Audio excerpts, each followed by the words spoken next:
Raider!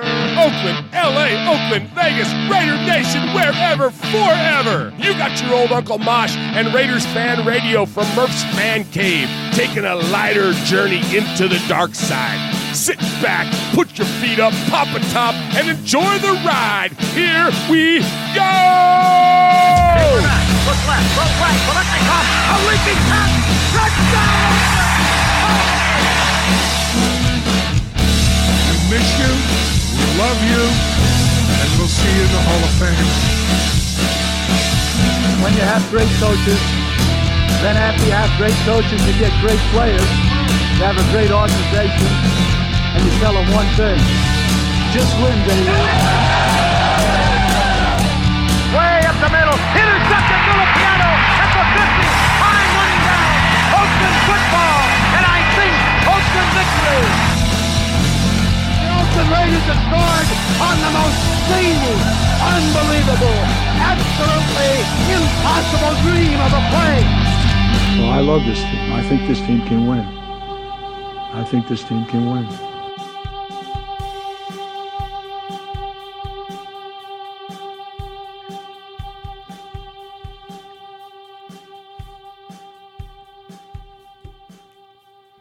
What is up, Raider Nation? Your buddy Murph back once again for what we hope to be a fantastic episode of Raiders Fan Radio, episode number 144 of Raiders Fan Radio, live here in Murph's Fan Cave on this Victory Wednesday, gentlemen. Woo! Absolutely. Let's go. Good time to be a Raider fan, and the disembodied woo that you hear coming from my right is coming from the western annex of the Murph's Fan Cave desk. Please welcome to the show the one and only Uncle Mosh. Oh, man, this is obviously... Oh, sorry. I'm fired up, man. Yeah, you are. We got a whole new... And I'm not a superstitious guy. No. I'm not a superstitious guy. I got over to your house Sunday, right after church. We were talking with the kids, having some good time. The TV was on in the living room. I'm like, oh, man, the game's going. So I sat down. We didn't have time to put our Raider gear on. We were like... We didn't come up to the fan cave. We didn't come up to the fan cave. And all of a sudden, we're kicking butt. Yeah. And I'm like, okay, what socks do I have on? You know? Yeah. Like, I'm not... Okay, are my shoes untied? You know, I'm not changing anything. Where are the pillows at? Where'd I set my drink? Exactly. Like, We may never watch another game up here. Probably not. The inevitable. It's probably going to... I mean, we may lose in like 2026, but until then, you might as well sell this TV. The only TV we're going to watch here in the fan cave is the little one that's over your left shoulder, and that's only because the A's are on tonight. I love the fact that when I was talking, there was a food commercial on. Well, yeah. Yeah. I think it was like Arby's or something. It was like, I love it. Yeah, absolutely. So we got a victory a victory Wednesday to celebrate here in the fan cave. Thank you, God. Victory! That's right, victory, absolutely. Nice. That's the famous Johnny Drama there from the show Entourage. We play that on Mondays with Mikey and Murph, but we didn't play it this week, so I decided to play it here on Raiders Fan Radio. So the other voice that you heard, that's coming from the southern annex of the western annex of the Murph's Fan Cave desk, and like for 3 weeks in a row now, what's up, Swag Jeff? Swag. Yeah, that's right. Swag. Yeah, consecutive appearances. Like that's you. 3 in a row. Yeah. That's You 3 in a row. might be a made guest.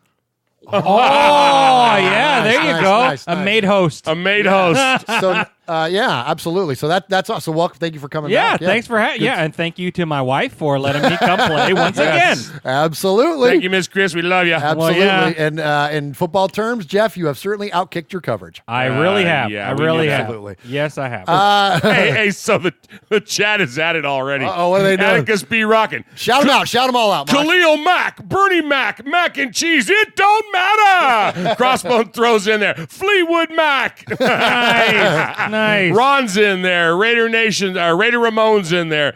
Doug Thomas III, Pirate 1975. Ty Taylor. Q-Dog's in there. Who was our first guest of the night, Swaggy J?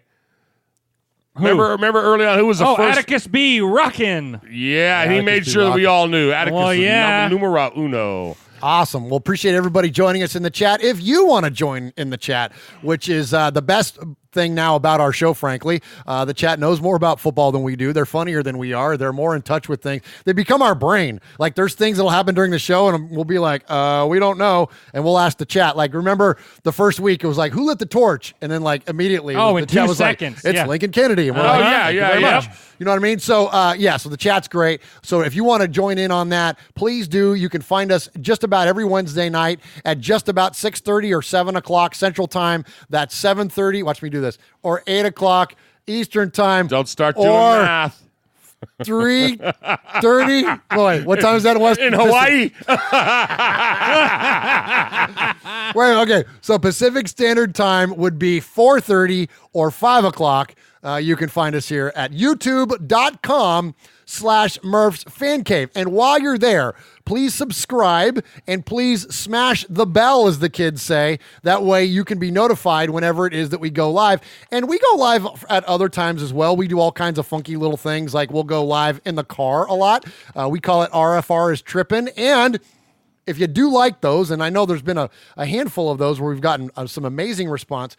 If you like those, we're going to have a lot of those coming, because the 3 knuckleheads that are in this studio, along with 3 other knuckleheads that are already out there on the West Coast, along with a lot of other knuckleheads that we love and we refer to as the Made Men, we're all going to be together in Oakland in November. And so when we're riding around in the car, we'll flip on the camera. And so anyway, so definitely check it out. YouTube.com/Murph's Fan Cave. You can also find us on any podcast service that's out there: Apple Podcasts, Stitcher, Google Play, iHeartRadio, Spotify, you name it. If it's got a podcast, we're on it, and you can find it by looking for Murph's Fan Cave. That's MURFS Fan Cave. And please do us a favor and subscribe and rate us there, or review us, or whatever. Just make sure that you go with the 5-star option there, and don't run us under the road. If you don't like us, then just, don't say nothing. Don't listen to us, and don't hit the button. Like, that's easy enough, right? Like, if you don't like us, don't listen to us. There's enough people like me hitting the wrong button. Well, yeah. Yeah. Hey, it's 2 a.m. in London.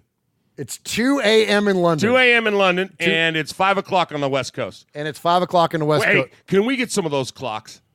Oh, like the multiple? Yeah. Oh, nice. Like, remember that they used to have in the old, any show that's ever been done about a studio anywhere has clocks everywhere. Well, is Vegas is not Pacific, it's Mountain Time, right? Isn't it? Is it? I don't know. Yes. Is it that one in? Because it's a small, like whatever Denver and all that stuff is. It's that Mountain Time, that funky time zone, isn't it? Chat room will know. Here we go, Brain. I don't know. They're too busy worried about, wait, did Uncle Mosh already give us a thumbs down? So anyways, but yeah, that would be cool to have a clock, like have an Oakland clock, a Vegas clock. Where our peeps are. And then an us clock. Well, You know what yeah. I mean? Yeah, because we're on Central Time here. But anyways, so definitely help support us by subscribing to all those different places. All right. Where else was I going to go with that? I was going to go somewhere else with that. I don't remember. But anyways, why we're going to Oakland in November.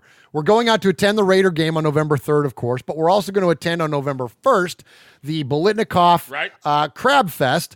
And so we are going to give a donation on behalf of you, the Raiders Fan Radio listening audience, with a goal of $2,000. And all things look good, like we're going to hit that number. And so we're going to give away that check at that event. And going to be a lot of fun. And so we're pretty much done on the shirts. I got you can see the Get Made shirt there that Uncle Mosh is wearing. That was our 2019 shirt. There are literally a handful left, like less than I have fingers on my hand left of shirts, and they're big boy sizes, like 4X, 3X. So if you've, in fact, Jeff, you just looked over there. What was there? Yeah, there was like one schmedium, I think, left, and that's already sold. Yeah, and then the rest were the big boys. Okay, so there's and there's what, maybe 6 or 7, maybe, I don't know. Whatever. Yeah, there was a few XX, a few XXX, and I think maybe one or two 4X. Okay, so if you're a big guy, you could still get in on that.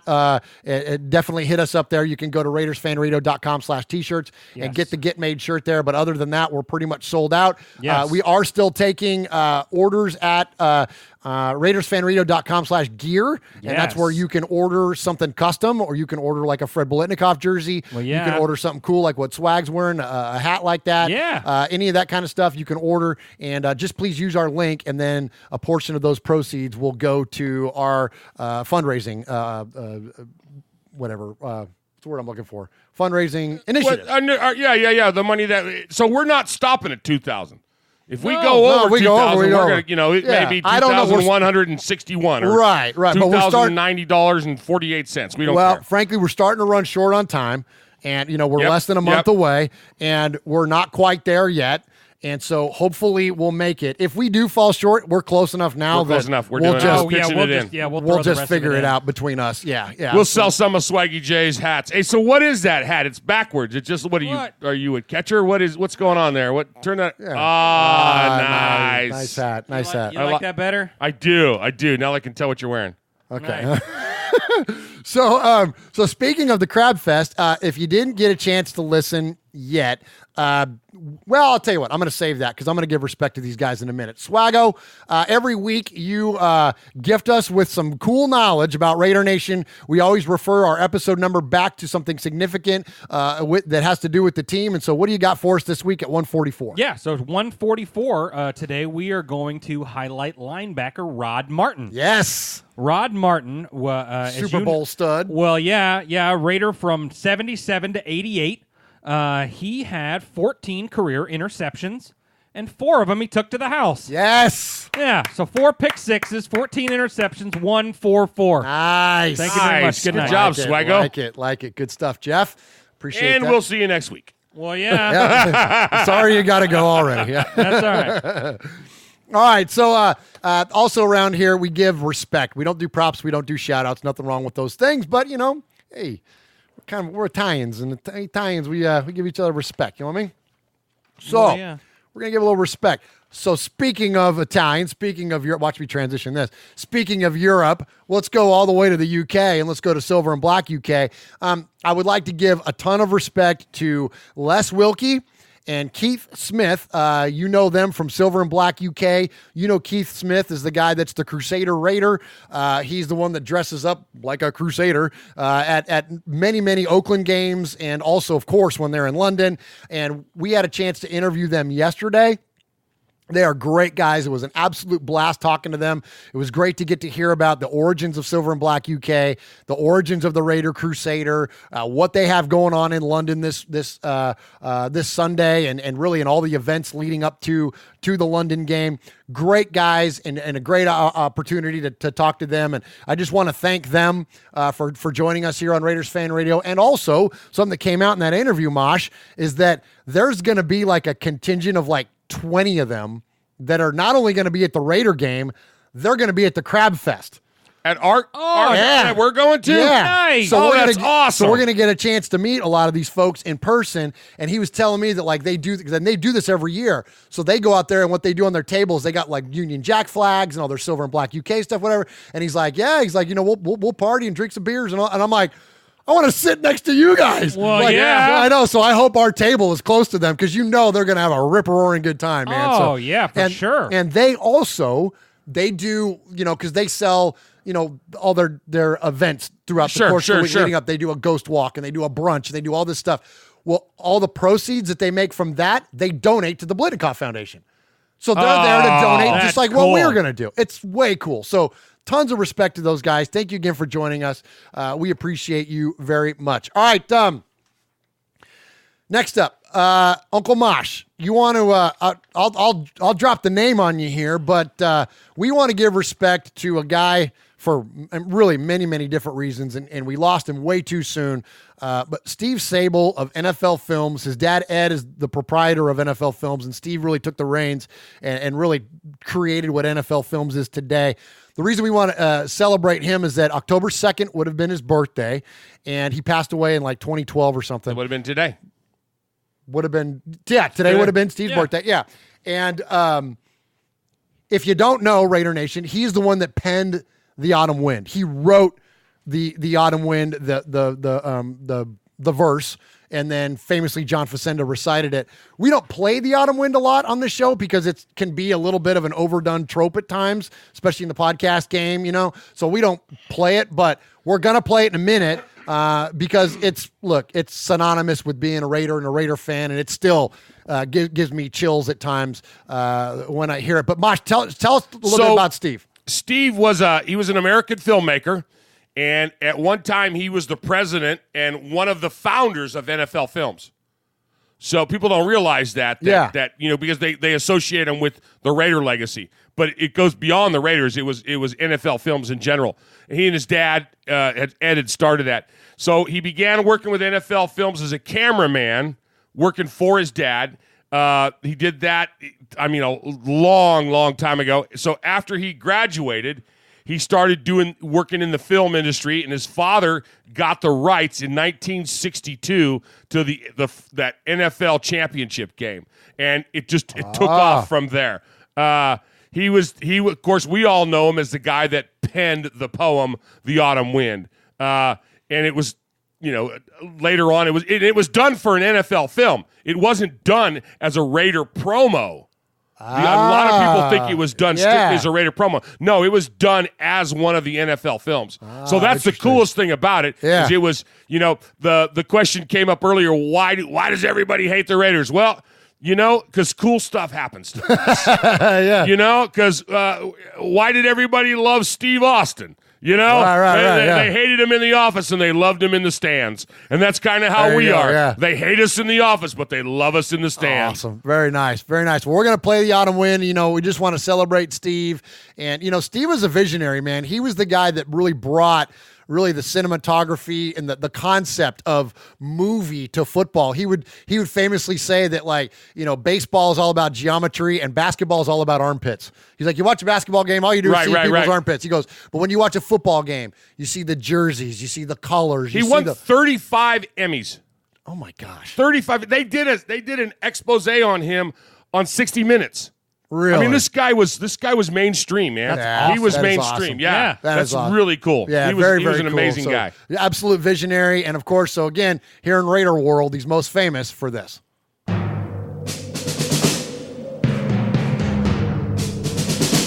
The autumn wind is a pirate, blustering in from sea. With a rollicking song, he sweeps along, swaggering boisterously. His face is weather-beaten. He wears a hooded sash, with a silver hat about his head, and a bristling black mustache. He growls as he storms the country, a villain big and bold. And the trees all shake and quiver and quake as he robs them of their gold. The autumn wind is a raider, pillaging just for fun. He'll knock you round and upside down and laugh when he's conquered and won. Nobody enjoyed a good Donnybrook more than sixth-year linebacker Phil Villapiano.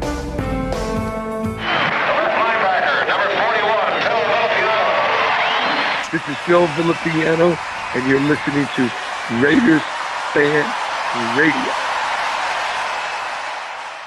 All right, there it is, Autumn Wind, man. That's such just an amazing, amazing piece of audio there, and so great stuff. All right, so gentlemen, we've had this relationship now for about 6 weeks now with the MyBookie folks. Yeah, and at the end of a hard week, it's great to sit down, take some time off, watch football, of course.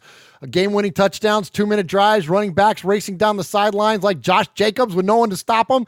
There's nothing else like the NFL, and there's no better way to make the games more exciting than to bet on them. So do the smart thing and go to mybookie.ag. No one gives you more ways to win than they do. MyBookie's got the fastest payouts and better lines than any other sports book. Don't forget, when you're betting, it's just as important as who you're betting on, and mybookie.ag is the best in the business. It's where I play, and you should too. And let me tell you, it's the absolute truth. So Mosh and I were joking. We had this great football Sunday this last week, completely unexpected on the couch downstairs where we never watch football. We always watch it up here in the fan cave. And I went ahead and emptied my MyBookie account. I bet every dime I had in my MyBookie account, and I won a whole bunch of money back. I made bets on absolutely everything, including the Raiders, and I bet on the Raiders on the money line, which paid 2-1. So I got paid on the Raiders double of what. So I bet $50 and I got paid $100. And tell them how cool it was when we were sitting there watching the game, and I go, check your bets, and it was instantaneous.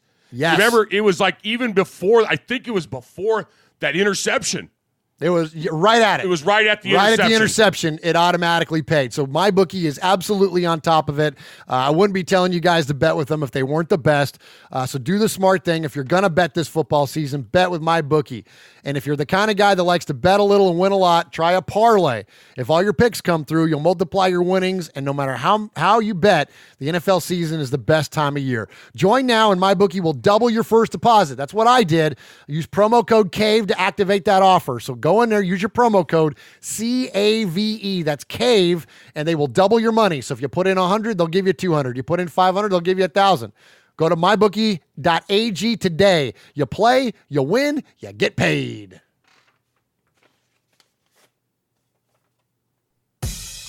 All right, boys and girls, pay attention. You got your old Uncle Mosh here with an update. That's right. I got some stuff for you. Take out a piece of paper, a pencil, a pen. Heck, use your pocket knife and carve the info into your dashboard as you're driving down the highway. First off, you need to like us on our fan page on Facebook. That's right. Go to Facebook at Raiders Fan Radio Podcast. Don't forget about the Twitter. You know your old Uncle Mosh, he twits now. That's right. Go to at Raiders Fan Radio. Also, don't forget the Instagram at Raiders Fan Radio. Or what about our website? That's right, RaidersFanRadio.com. Heck, if you want to,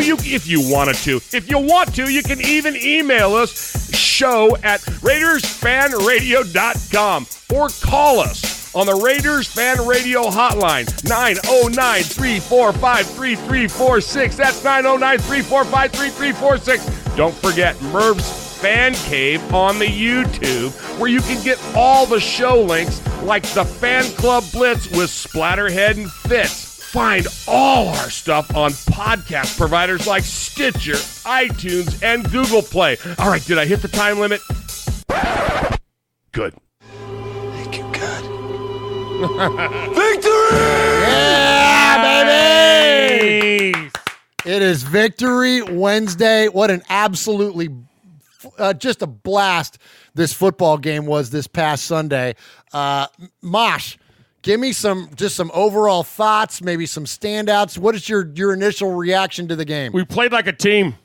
Yes. We played like a team. We played like a team on offense. We played like a team on defense. I love the fact that how many guys, I don't have the stats in front of me, how many different guys caught the ball for us? Oh, remember there was that one stat at one point during the game, it was like 7 different receivers. Was that what it was? Crazy, something like that. And Keelan Doss got his first snap, yes, didn't he? we love that. We were screaming and yelling. Yeah, we were.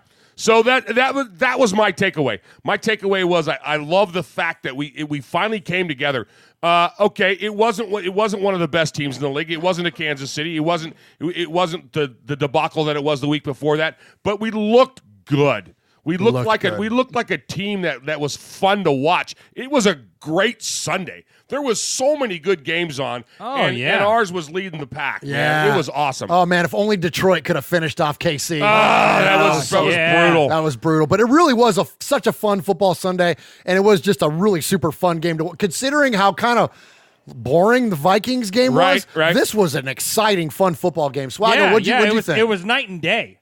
It was night and day between those two games. It really did. It seemed like two different teams came out. I mean, this week the boys came out ready to play. You know, we played as a team, and I have one word for you. What's that? Max. Mad Max Crosby. Seriously. The guy is a stud. He was balling out. And it's so funny because we have a little group chat that we do with some of the made men, and Aaron the Q-Dog Raider has always said Crosby is better than Key. Dude, Crosby's better than Key. He went Q-Stradamus on this one. Oh, big time, because this guy, I mean, he can do it all.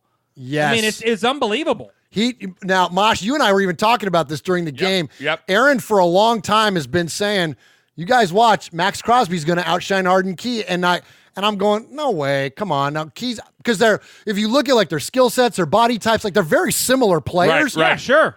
Whoa, but all of a sudden, here comes Max batting down passes, causing fumbles. Both hands. Wreaking havoc. Broken hand, healed hand, good hand, bad hand. Absolutely. And it seemed like whenever he would make a play, he would get more confidence. His confidence built throughout the game, and he just doubt. balled out more and more and more. No doubt. Well, we're going to get to a lot of that. I'm glad you brought that up, Jeff, because we're going to get to a lot of talk about the defense and especially Max Crosby. We got some great breakdowns on what he's doing and how he's becoming so effective.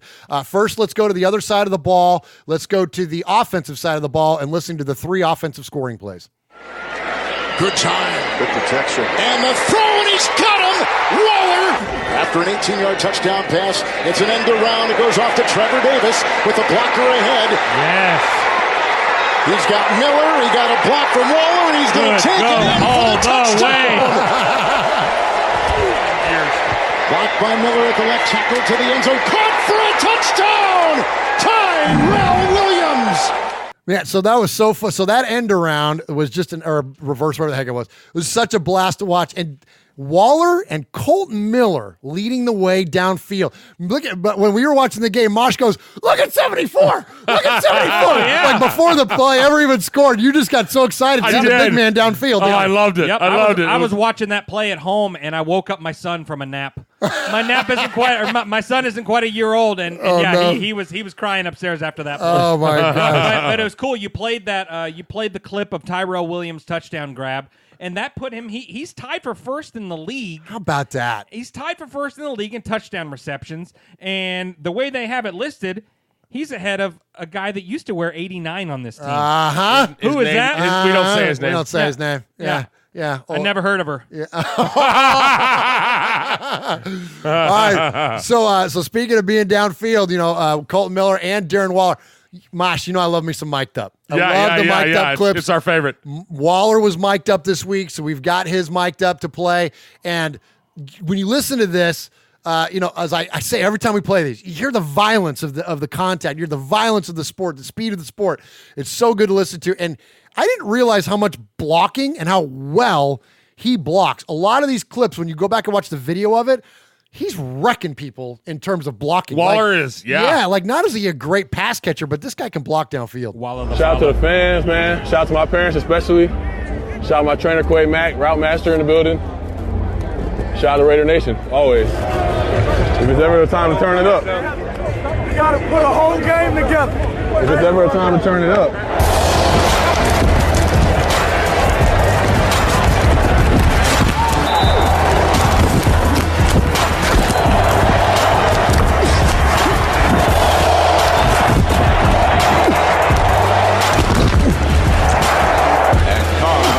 Backs it up, looks got plenty of time, fires end zone, grab, touchdown! The other tight end, Foster Moreau! All day! 3 wide plus Waller, here comes the end around, and this is the young man Davis, his first carry, cross midfield, and he's gone to the 30-yard line, still going, he's gonna get a touchdown! 60 yards! Trevor Davis, welcome to the Raiders, my man!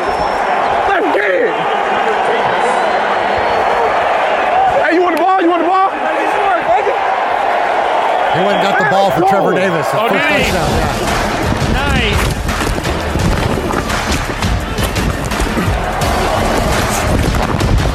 Isn't that crazy? Amazing.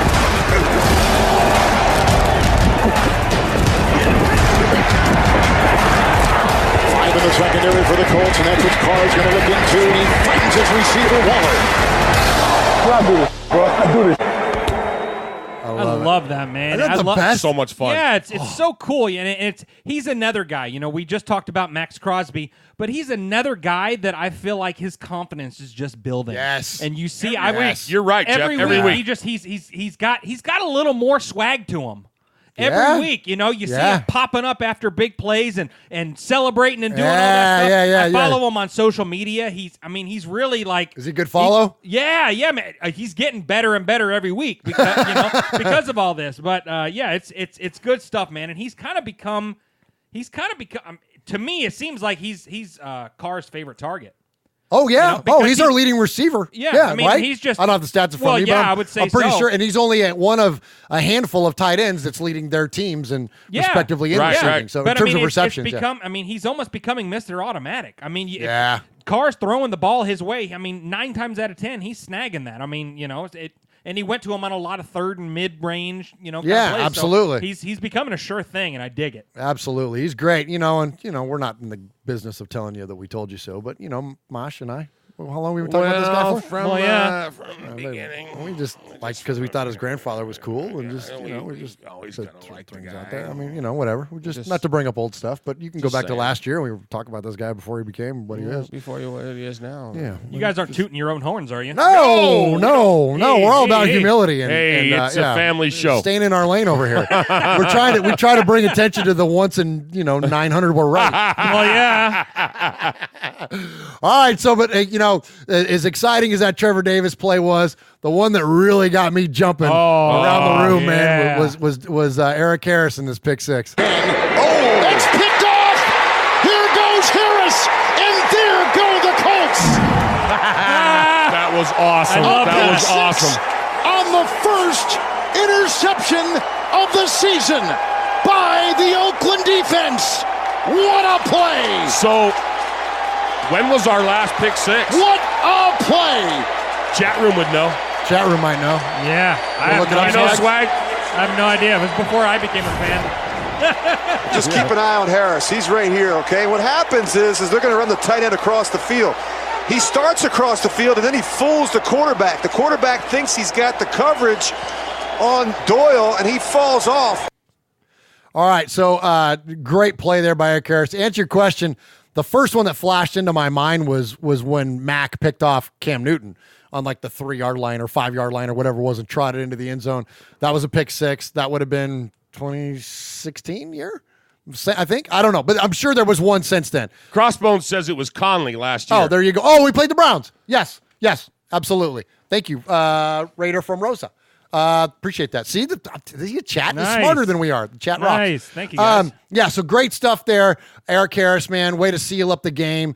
There's a reason that the Raiders didn't go out and make a push for another safety when Abram went down. They felt the coaches and GM Mike Mayock felt pretty confident in the safeties that we had. Yeah. And when you look at what Joseph and Harris did together last week, they were legit. And look, now I know that, that's not the best quarterback. It's not the best receiving crew. T.Y. Hilton was out. I get it. Keep it in perspective. But I think the theme of this team so far is that we're beating teams we should beat. Yes. And we're struggling against teams that, frankly, we would expected us to struggle against so far this year. Yeah. But we've won the 2 games we should have won this year. So, right, but to me, what kind of stands out to me is that the secondary, regardless as to whether we were playing a good team or a bad team, we were in the right place. We were in position. I mean, I saw a couple plays. I mean, the play that Joyner almost picked off.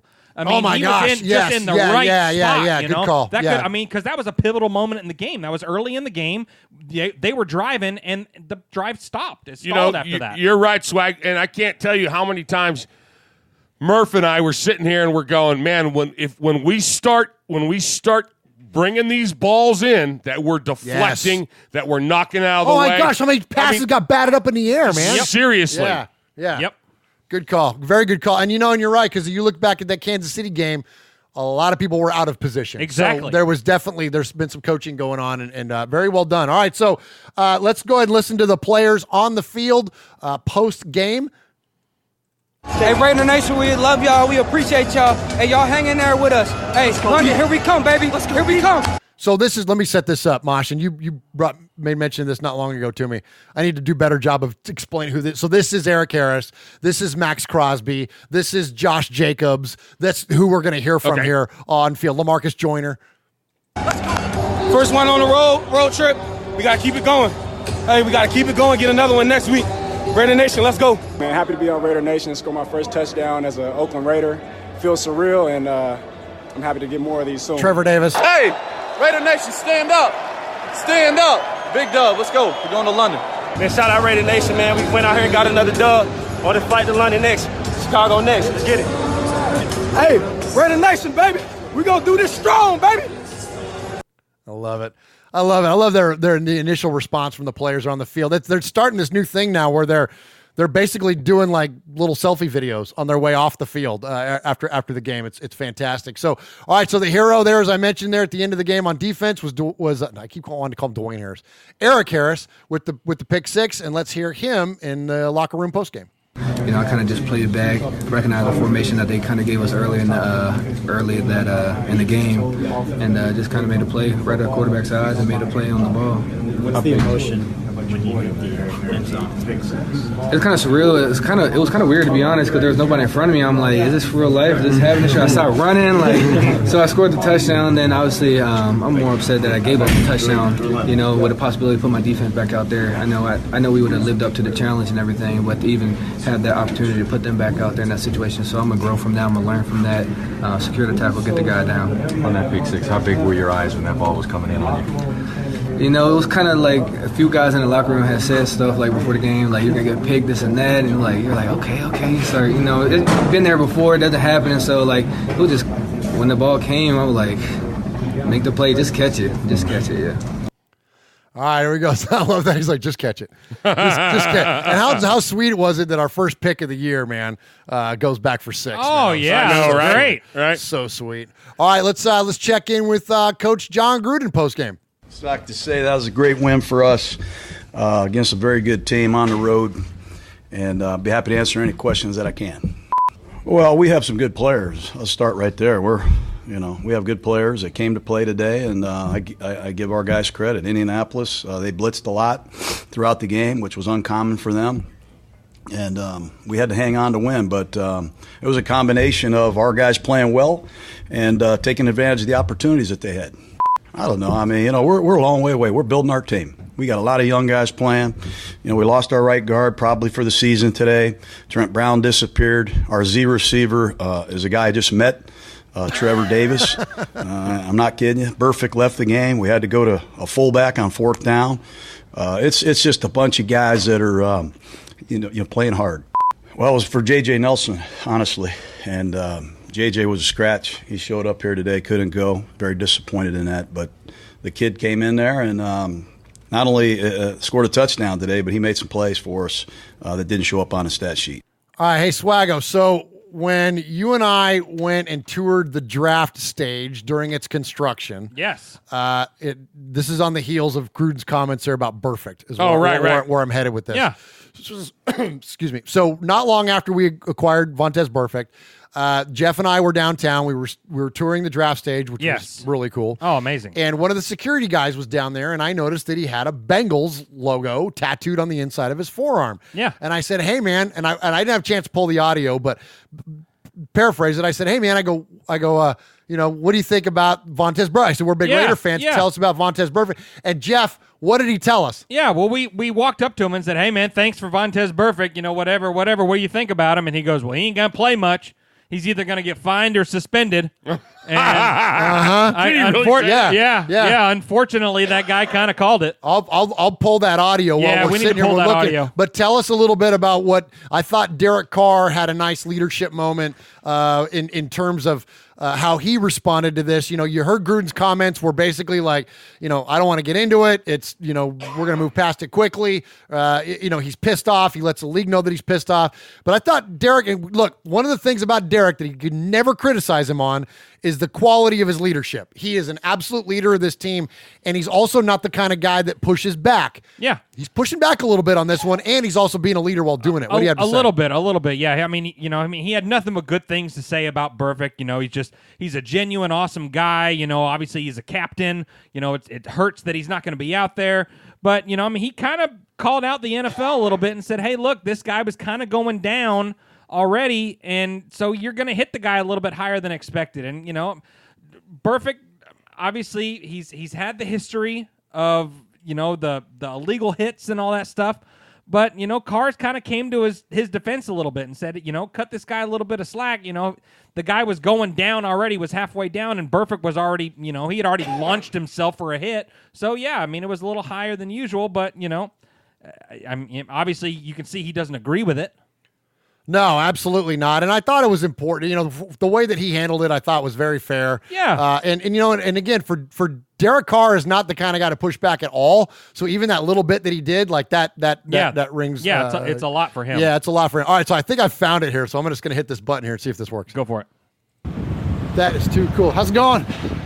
Hey, how close can we walk up in there? This is it. We're at it. We're at it. Huh? We ain't even supposed to let that go past that. Oh, okay. All right. The guy. We just wanted to show some of the folks from our radio show what was going on. Okay, here we go. Yeah. Are you a Titans fan? No, I'm a Bengals fan. Bengals fan? Bengals. Wow. Well, at least you got the ink to prove it. I appreciate that. There you go. There we go. Come on. All right. Well, this is good stuff, man. Good stuff. That's us touring around. All right. There you are, Raider Nation. I think that's pretty much it. Jeff, you got anything for the folks before we get out of here? Hey, no. I thought we asked oh, here it is. Playing that much? Why? There about him as a player. He ain't going to be playing that much. He's not going to be playing that much? Why? He's going to get some type of fine. He's going to get suspended? Suspended. Thank y'all for taking it. Oh, man. All right. Okay. Straight from Bengals fan right there. How about that? There you go. A dude called that a mile away. Yeah. Absolutely. Security guard Stradamus. Absolutely. All right. Let's see. Let's go ahead and let's check in with the quarterback. This is post game. This isn't the perfect comments. This is right after the game in Indy. I think that we finished our drives, right? We converted our third downs. We were efficient at running the football. We protected. Guys were winning on their routes. Everyone did their job, and when everyone does their job, we can score points. So I credit it to a lot of things.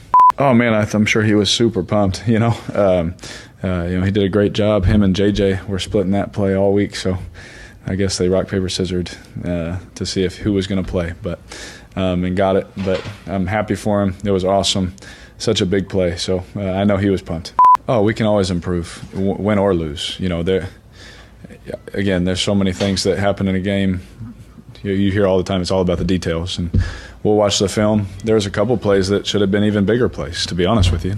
Certain coverages they played, certain things, certain looks.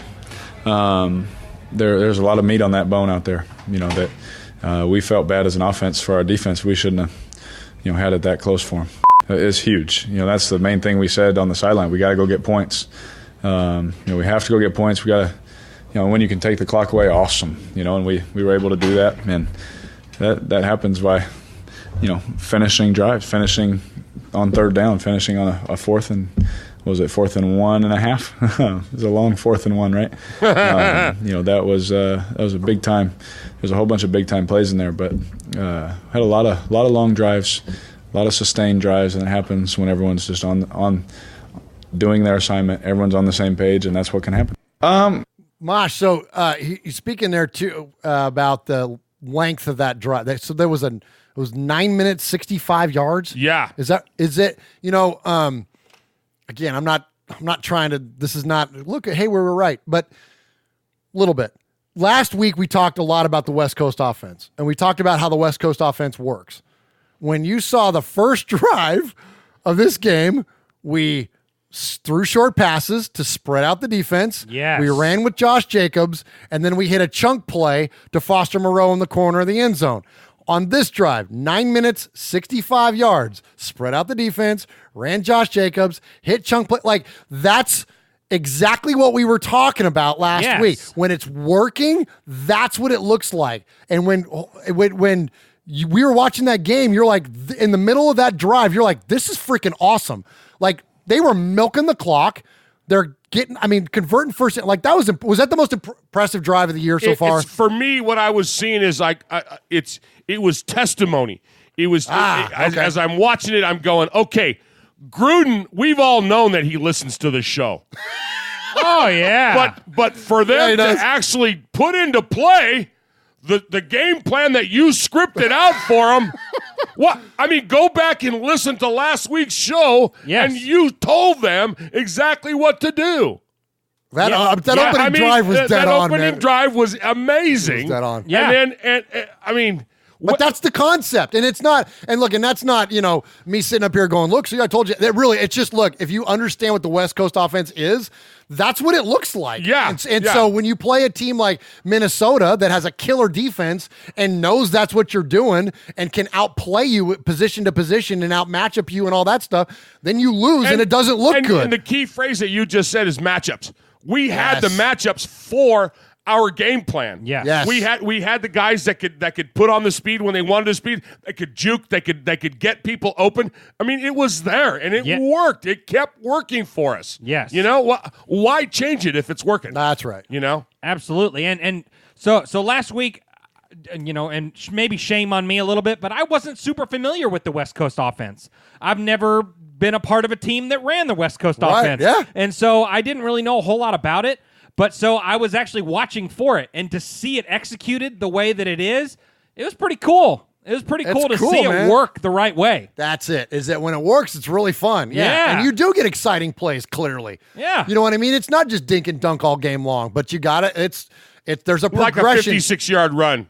Oh, my God. I know, right? Yeah. Well, hey, when he hit Foster Moreau for that first touchdown, that was like, well, they all work. This is just a fun game. Just a fun game. All right, so go all the way back to Swaggo's original comments about Max Crosby. Max, so much fun to watch him play in this game. Would you guys call this a breakout game? Ooh. Was it that good? No. I wouldn't. If you want to talk about a breakout game, you want to talk about a game that sends a message. That's going to be our opening game.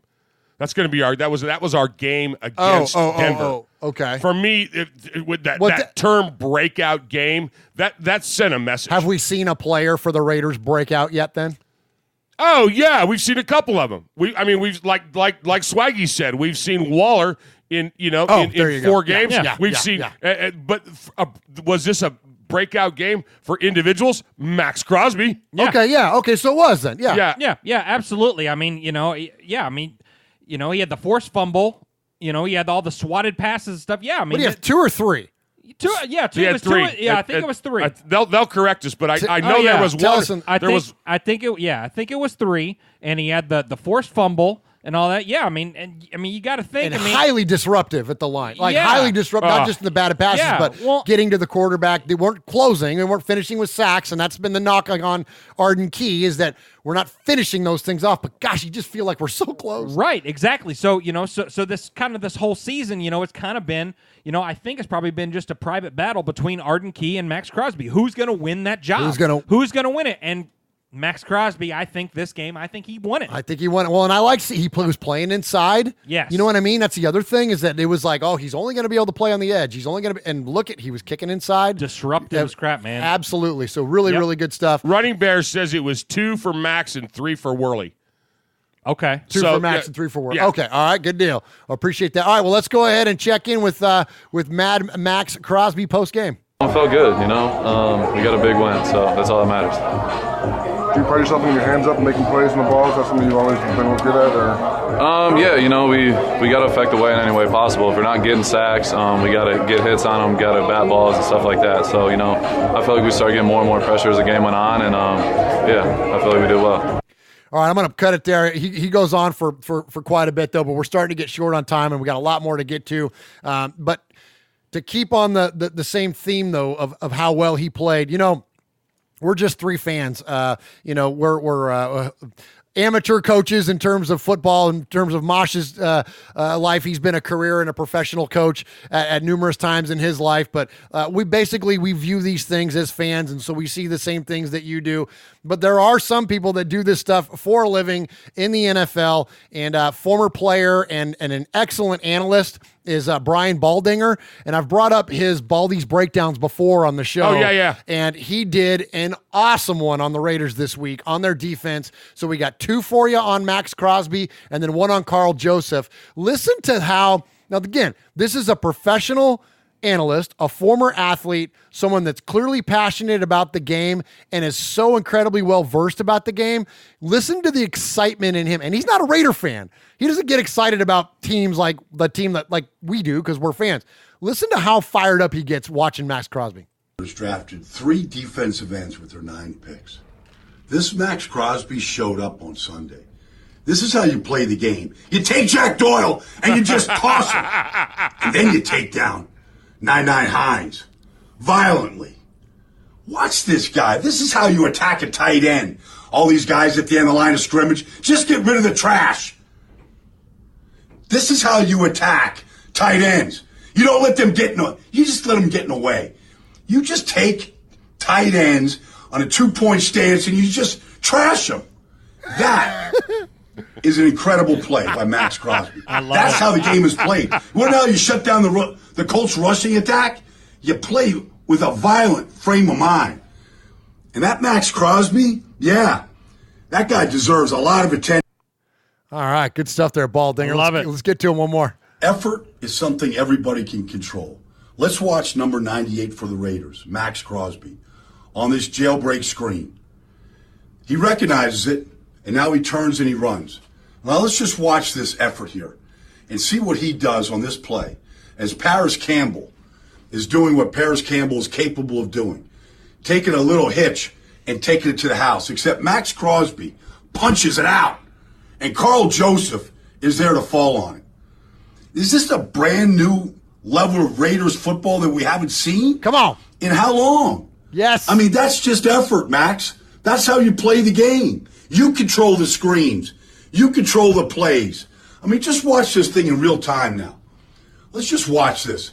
Max Crosby, recognition. Now go chase.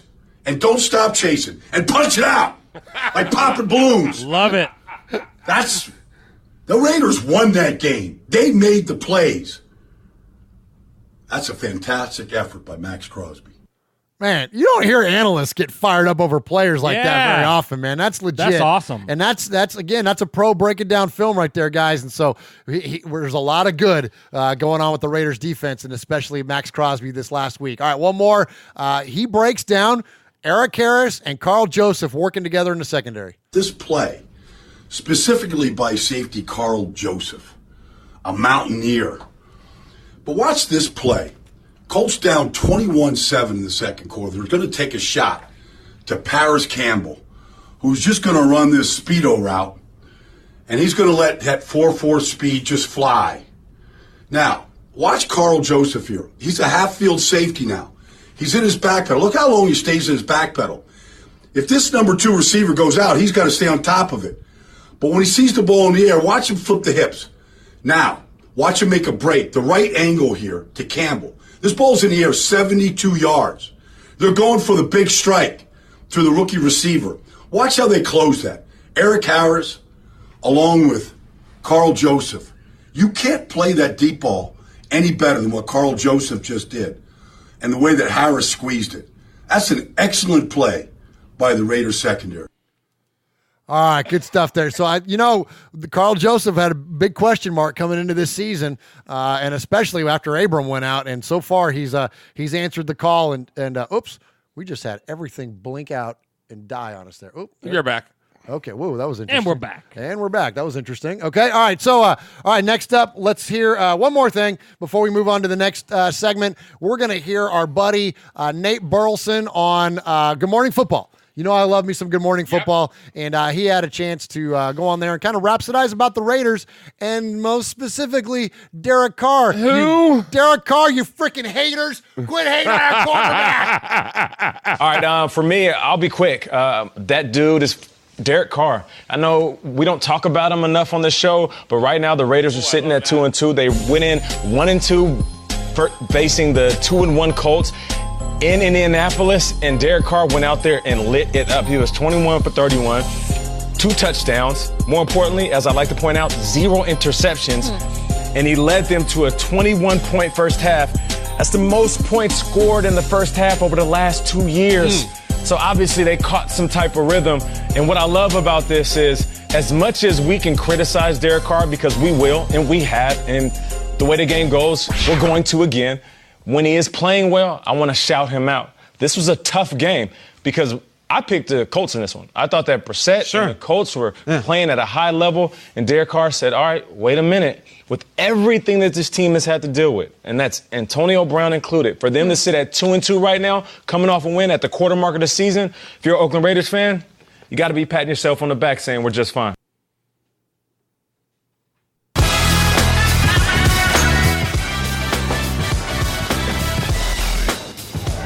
What's up? It's Brockman from The Rich Eisen Show. And it's Del Tufo from The Rich Eisen Show. You're listening to Murph and Mosh on Raiders Fan Radio.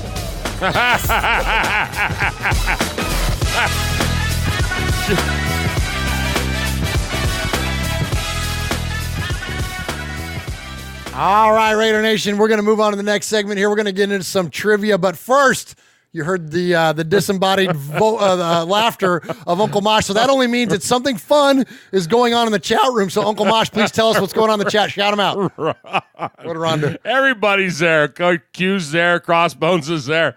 Ron's there. Cass Moore is there. Hardcore Raiders there. And Ron goes, I'm going as Google Voice for Halloween this year. I love that. Nice. He's just going to walk around the streets and kidnap people. Nice. Oh, man. Well, good to see everybody there in the chat room. Good to see Cass. Go sell something, man. What are you doing right now? Well, yeah. What are you doing, man? You got Salesforce entries to do. All right.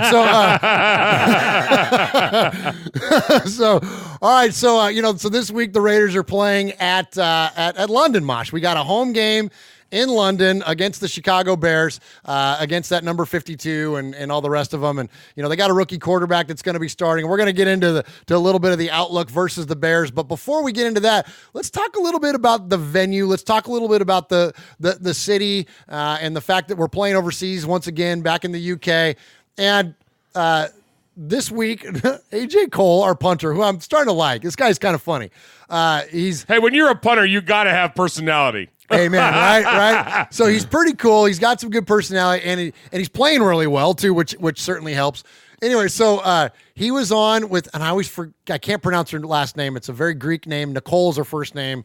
You know what I'm talking about, Jeff? Gosh, I'll find it and I'll butcher her last name by trying to pronounce it. But anyways, she's interviewing him, and they do UK trivia. Okay. And nice. AJ fails miserably. It's pretty funny. Week 5, we're heading across the pond, so we're going to give you some London trivia. Are these rock bands from the U.S. or England? The Police. U.S. No. Wow, we're off to a rough start. The Who. UK. Nice. Are these towns in the U.S. or England? Bessemer. U.S. Stonehouse. Stonehouse, U.S. No. Duxbury. UK. No. I need to know these states. There's no way there's Duxbury in the United States. Can someone get them the states? All right. When did London host the Olympic Games? 2008 was Beijing, so 2012 was London. What is a common nickname for the British flag? A, the English cross. B, the Union Jack. Yeah. C, the Britain Jack. A. No. English cross. Union Jack. Yeah, the Union Jack. That's what I said. Yeah. Name 5 English celebrities. All 4 members of the Beatles. David Beckham. Boom. Nailed it. They recovered well there at the end. I thought that was pretty Nice. funny. Yeah, all 4 members of the Beatles and David Beckham. All right, so AJ Cole failing at London trivia kind of prompted me to our own little bit of trivia here on Raiders Fan Radio. Nice. So we're going to put Uncle Mosh and Swag Jeff to the test. All right, so we've got 2 separate games here. All right. Mosh, yours is the tougher of them. Okay, Mosh because is- I'm older. I love that. And you're a history teacher, although U.S. history. Right. But right. still, you're pretty well versed in the dealings of the world. All right. So, Jeff, you have a this or that. And, Mosh, you've got open-ended questions, okay? Okay. All right, you ready? Okay. And play along in the chat here. And play along, those of you that are driving in your car or working out or mowing your grass or cleaning your garage or painting your spare room. Doing or whatever yoga or doing your whatever. yoga. Yeah, whatever it is you're doing while you're listening to us. All right, Uncle Mosh. Hit me. Wush. Wush. W-A-S-H. Wush. W-A-U-S-H. Wush. You broke me. Okay. You told me I couldn't say I don't know. I had to guess. Which rock family includes Ozzy and Sharon? The Osbournes. Name the British prince that's often used to describe a pierced manhood. Albert. Yes. Uh-oh. Our thing died again. Did it come back? Yeah, the answer was Albert. Albert, that's correct. Okay. Who are the best-selling the best-selling musical duo in UK history? Do you want the British duo that sold the most in British history, or the biggest duo sold the most? Sounds like Britain? he's stalling. I Trying know, to figure yeah, it yeah. out. No, I'm not, because Simon and Garfunkel, believe it or not, have sold more albums. They're Americans. But you're saying they have sold more albums in Britain than the biggest selling British couple. Yes. Or a couple of duo. UK citizen. Not UK sales, UK origin. So you're wanting to know. So you're wanting to know. Concede this one. Okay, so you're wanting to know who. Yes. Can you tell me their genre? Pop. Oh, that's an easy one. That would be we always called. You want the names that we called them? Those of us in the business. Yeah, it was Buster and Billy. Yeah, and that's what we called them. This is a 2-hour show. I'm sorry, Buster and Billy. That's a really good guess. That was our nicknames for them. Go ahead. The Pet Shop Boys. So you're indirectly correct. Okay. What is New Year's Eve called in Scotland? New Year's Eve. Exactly. Hogmanay. Exactly. It's New Year's Eve. Hogmanay. How many wives of Henry VIII died after he did? I'll give you their... He killed them all, so that one of them might have got him. So I'd say 1. 2. Anne Cleves, his 4th wife, and Catherine Parr, his last wife. Who is currently... Wait, Anne Cleves got away with it? She got away. Okay. Her and Paul McCartney. Who's currently on the 10-pound note aside from the Queen? Well, so 10 pounds, when you say 10 pounds to me, I immediately think of donuts. So yeah. I'm going to say it's Duncan. That would be Jane Austen, yes. Also known as Duncan is her nickname. It's her nickname. So there you go. How many bronze lions are there at the base of Nelson's column? 4. Whoa. Thank you. That was really good, Mosh. Thank you. You totally nailed that one. Prince Harry proposed to Meghan Markle over a meal of what? Food? Yes. Next question? Exactly. How many cities are there in Scotland? 17. And 2 of them, one is named Shropshire, and the other is Birmingham. No, those are in England. Glasgow, Edinburgh, Aberdeen, Stirling, Perth, Inverness, and Dundee. I thought that was also That's the original Beatles. Well, I was going to say that was the starting 7 for the Philadelphia 76ers in 1998. Gosh, I can't believe I whiffed on that one. No, it's Iverson, not Inverness. If you see the word RF on a Welsh road sign, what should you do? You should stop. Slow down. It's exactly right. What is the name of the Welsh national anthem? God Bless the Queen. It's called The Land of My Father's Wales. Exactly. Do not disparage the Queen. Do not take shots at the Queen Mother, mister. How many people died in the Great Fire of London? 17. Oh, no, wait. That was the city. That was how many died in the Great Fire of London? Yes. 3/4 of the population. That's exactly right. 6. And so the slang... It was a small town then. It's very small. Haggis. The answer is haggis. What is England's official national sport? Haggis. It's cricket, by the way. Yes, it is. Thank you. Is it really? Yes, it is. It sure is. What stereotypical Scottish delicacy first made its appearance in a chip shop in Stonehaven, Western Scotland in the 1990s? French fries. Deep fried Mars. Deep fried what? Mars bar. Exactly. Yes. How many flights of stairs are there in the Shard? Are you talking about the Shard proper? Are you talking about Mosh sharded earlier?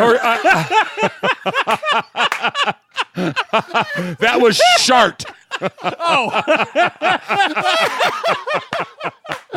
Never passed a bathroom and never trust a fart. Never pass a bathroom and never trust a fart. It's all what I've always said. Oh my gosh, 306. The Titanic was built in which Irish city?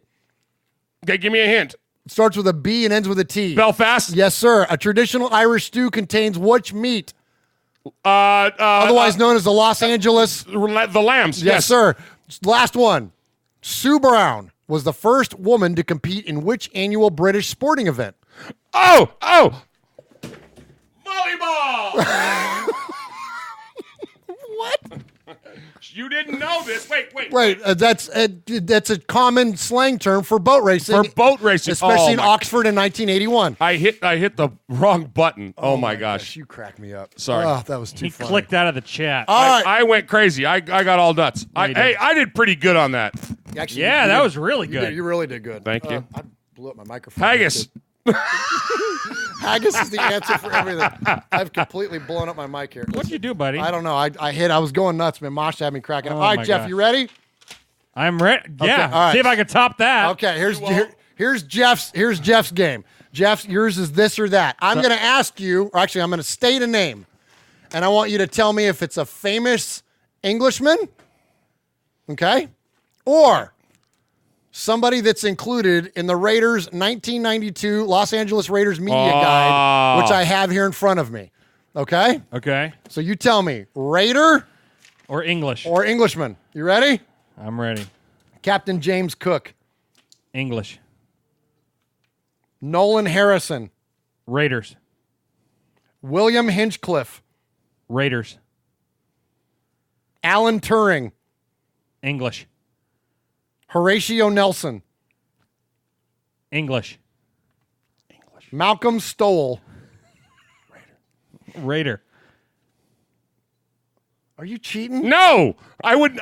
This would not be the first time I helped this kid on a test. The first test that Uncle Mosh ever gave me, I put one of my answers is, "My coach is awesome." And he said, "Who is that? Give the boy a 100."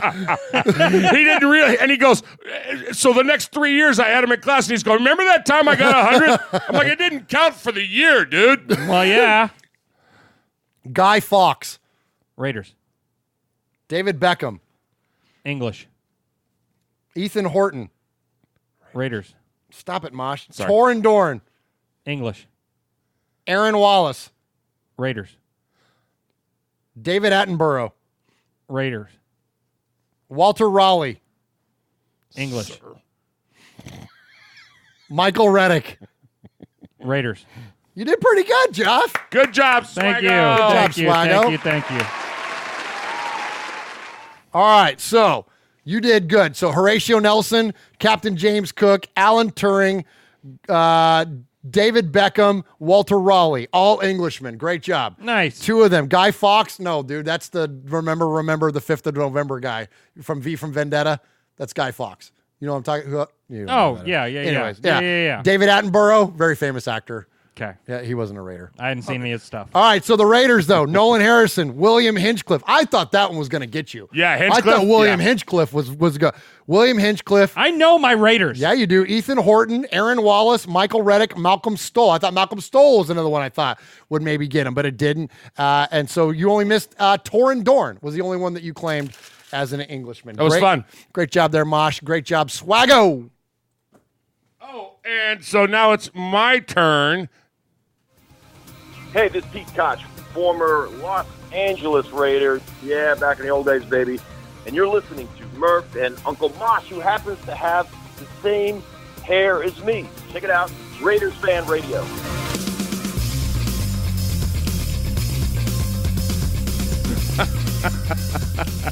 Q-Dog goes, what about Scary Spice? That one could go either way. That one could go either way. Absolutely. All right, great job there, guys. All right, so just a little bit of an outlook to the game that's coming up in London, playing Chicago. Playing who? Chicago. Did I say that right? Huh. What? Okay. What? Whatever. No, it's fine. What? Whatever. Speak out, man. If you're gonna, no, go ahead. You want the floor? Your floor is yours. No, I don't need the floor. Well, it's already yours. A camera's on you. Oh, okay. Well, so yesterday, I went and got my hair cut. Oh man, tell the story. I went and got my hair cut. Yeah. So you look nice. Nice little do. Yeah. You got some doage going on. Yeah. So, What? Mosh Mosh decides to go to the bathroom now. I hate this story. This is a terrible story. Yeah. So I walk into the local barbershop in town, and guy calls me up and says, "Come on, sit down. I'll get your hair cut." And he asked me what I want done to it and all that good stuff. Well, I sit down, and he jacks me up on the chair or whatever. Yeah. The barber chair. And he flips the cape or whatever over me. Yeah. And I didn't really pay any attention to it. And I'm talking to him a little bit, and he said, "So, you a football fan?" And I was like, "Oh, yeah, for sure." And I looked down, and I have a Bears 52 on my chest. Oh, gross. He has a cape that with the Bears with a freaking whack number on it. And I'm like, "Dude, what is this?" And he was like, "What?" So what is this crap you got on me? Why'd you put this on me? Yeah, I said, "What is this?" And he goes, well, what? I'm a Bears fan. I'm like, nah, this ain't gonna work right here. You got to get a different cape, man. This is stupid. Oh no, yeah, it's crazy. It's crazy. Yeah, awful. yeah. So we talked about it, and yeah. Oh my gosh. Yeah, that sucks. That's going to be a common theme of this game is going to be all about the Raiders and all about Derek Carr and Khalil Mack and whether Trent Brown can slow him down. And, I thought Derek was very fair in the way that he addressed it this week that, both teams are winning this trade. The Bears are obviously reaping the benefits of having him. The Raiders are reaping the benefits of trading him by all the different picks that we got and all the players that we got. All you got to do is look at Josh Jacobs leading the freaking votes already for Rookie of the Year and know that it was worth it for us to trade Khalil Mack, but that's definitely going to be the theme of it. Well, let's go ahead and listen to John Gruden talk about the London game coming up. And something I think is really cool, look, he admits he made a mistake last year by going so late because the Raiders are already over there now. Just like to say, we're really excited to be here, play again in London, and I'll be happy to answer any questions I can. Hi, Coach. Good to have you back in the UK. You only came over on the Friday 12 months ago, so what was the thought process behind giving yourselves a full week this time? I learned a valuable lesson that we need a little bit more time to get acclimated, and this is my first time last year coming to London playing football. I'm used to playing home games at home. So I made a mistake and tried to correct it this year. Hopefully it shows on the field. John, what is the challenge of scheming for Khalil Mack when he's a guy who tries to sack the football, not just sack the quarterback? Well, the problem is you're not just scheming for him. Floyd is not a bag of rocks. The guy's a great player. They have two of the best inside players in the league, and they have a great blitz scheme. So it's easier said than done. Let's put two guys on Mac. They blitz enough where you can't get help. That's why we brought in Trent Brown. That's why we drafted Colt Miller in the first round. Those guys are going to have some tough snaps against a great player. Hey, John, what was your reaction to the perfect suspension?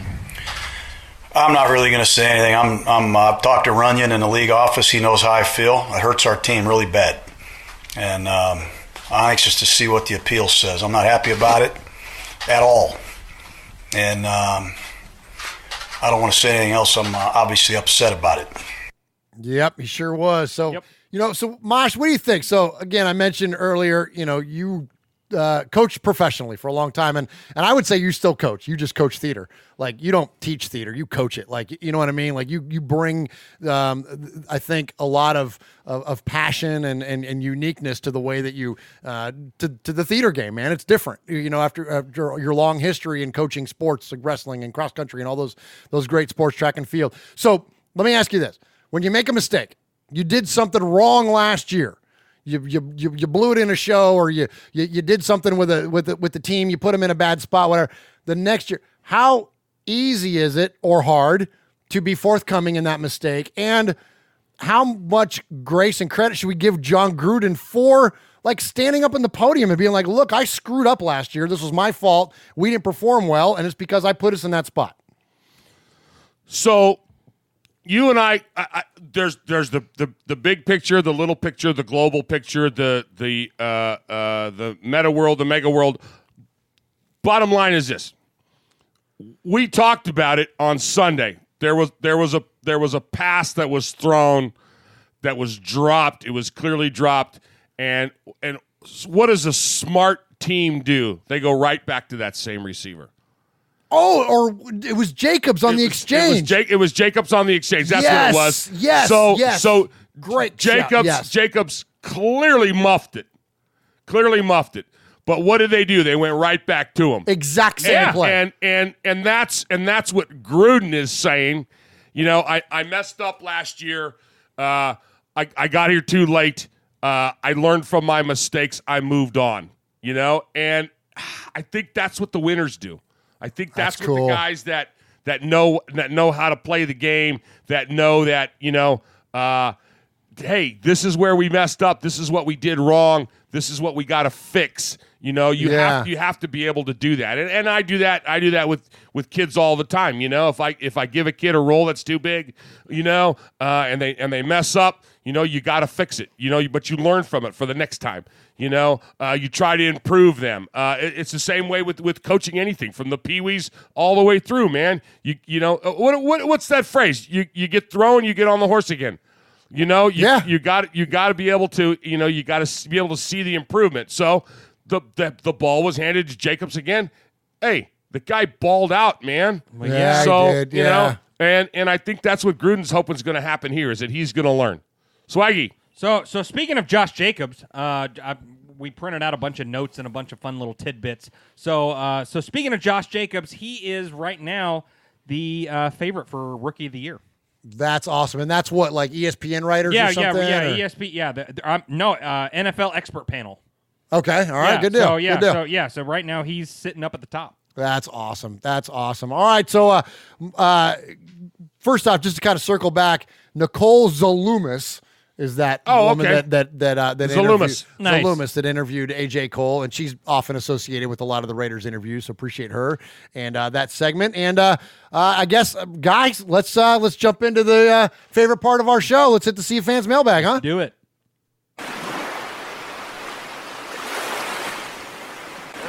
Fading, looking. He's under the gun. He's caught. He throws. It is. He caught it.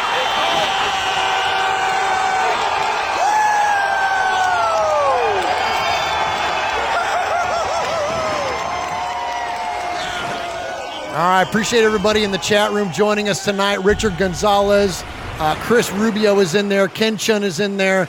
Chucktown Raider, Crossbones, Aaron the Q-Dog Raider, Jesse Perkins, Pirate 1975 is in there, Running Bear is in there, tons of folks. Appreciate all of you and your interaction. As always, you can join us, Murph's Fan Cave, YouTube.com/Murph's Fan Cave, and join us for the live stream of our show each and every week. You can contact us if you're not in the chat by sending us a voice message. Call 909-345-3346, and you can reach us that way. If we play your message 3 times, we refer to you as a made man, and we've got a couple of made men to bring into the family tonight. So we're going to look forward to that. But before that, Greg, are we going to get to Greg?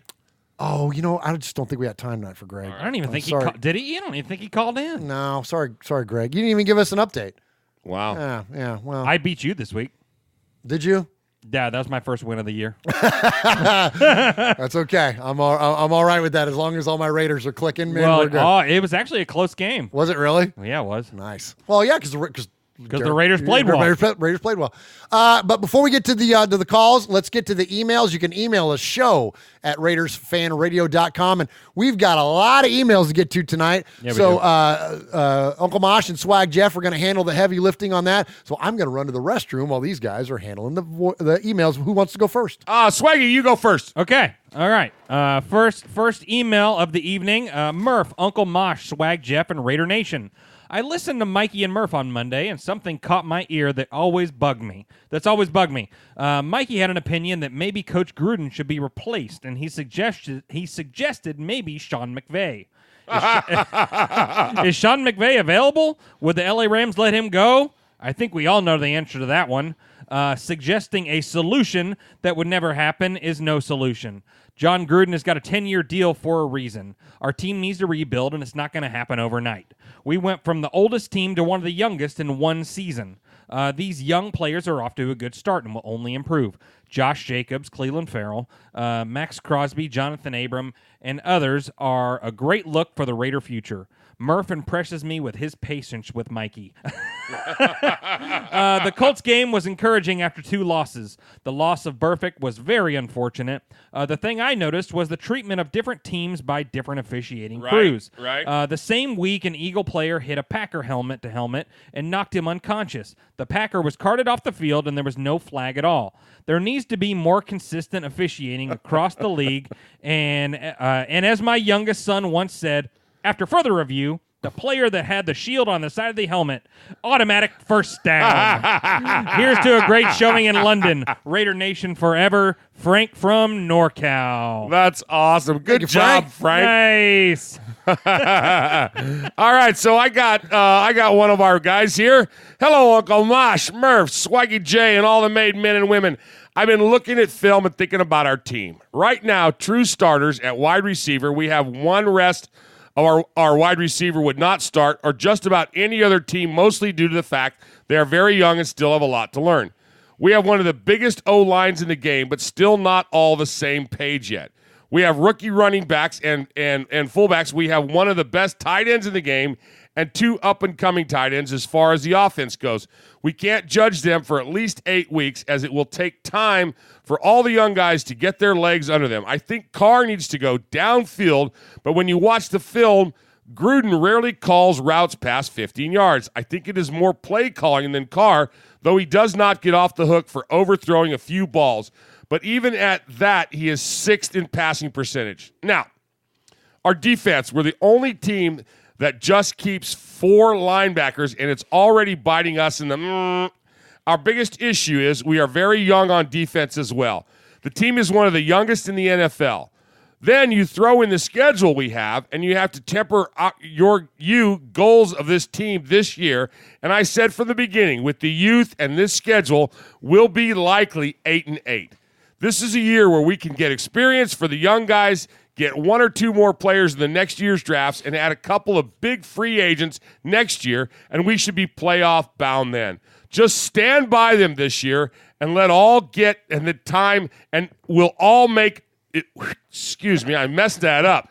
And let all get in the time that will make us all great. Running Bear of Tulare, California. Proud made man and one-time Sizzler winner. Nice job. Good job, Running Bear. Nice. Sorry I messed up the email. No, Mosh, those are. Hey, look, I got to give you guys a lot of love on this thing. This is like the hardest part of the show is reading the emails because they're really long. Yeah, and I can't see. But no, they're good, and please keep them coming. But it's tough to read through them all. So appreciate you, Mosh. Appreciate Running Bear. Swaggo, what you got next? All right, dear Uncle Mosh, Murph, Lil Murph, Capo, the Nation, miss you, Sonny. Oh hell, even Swag Jeff. Hey, you made the list. Hey, Swaggo. I love it. Yeah, not Aaron's list though. I never make Aaron's list, No, and that's okay because he don't like you. You don't want to be on. Oh, I haven't gotten his respect yet. It's okay. You don't want to be on Aaron's other list. Oh, yeah. Well, yeah. What, the capoed list or the hit list? He's got a couple now. Neither one. Yeah, neither one. He's got a couple. Yeah. Q, I love you, man.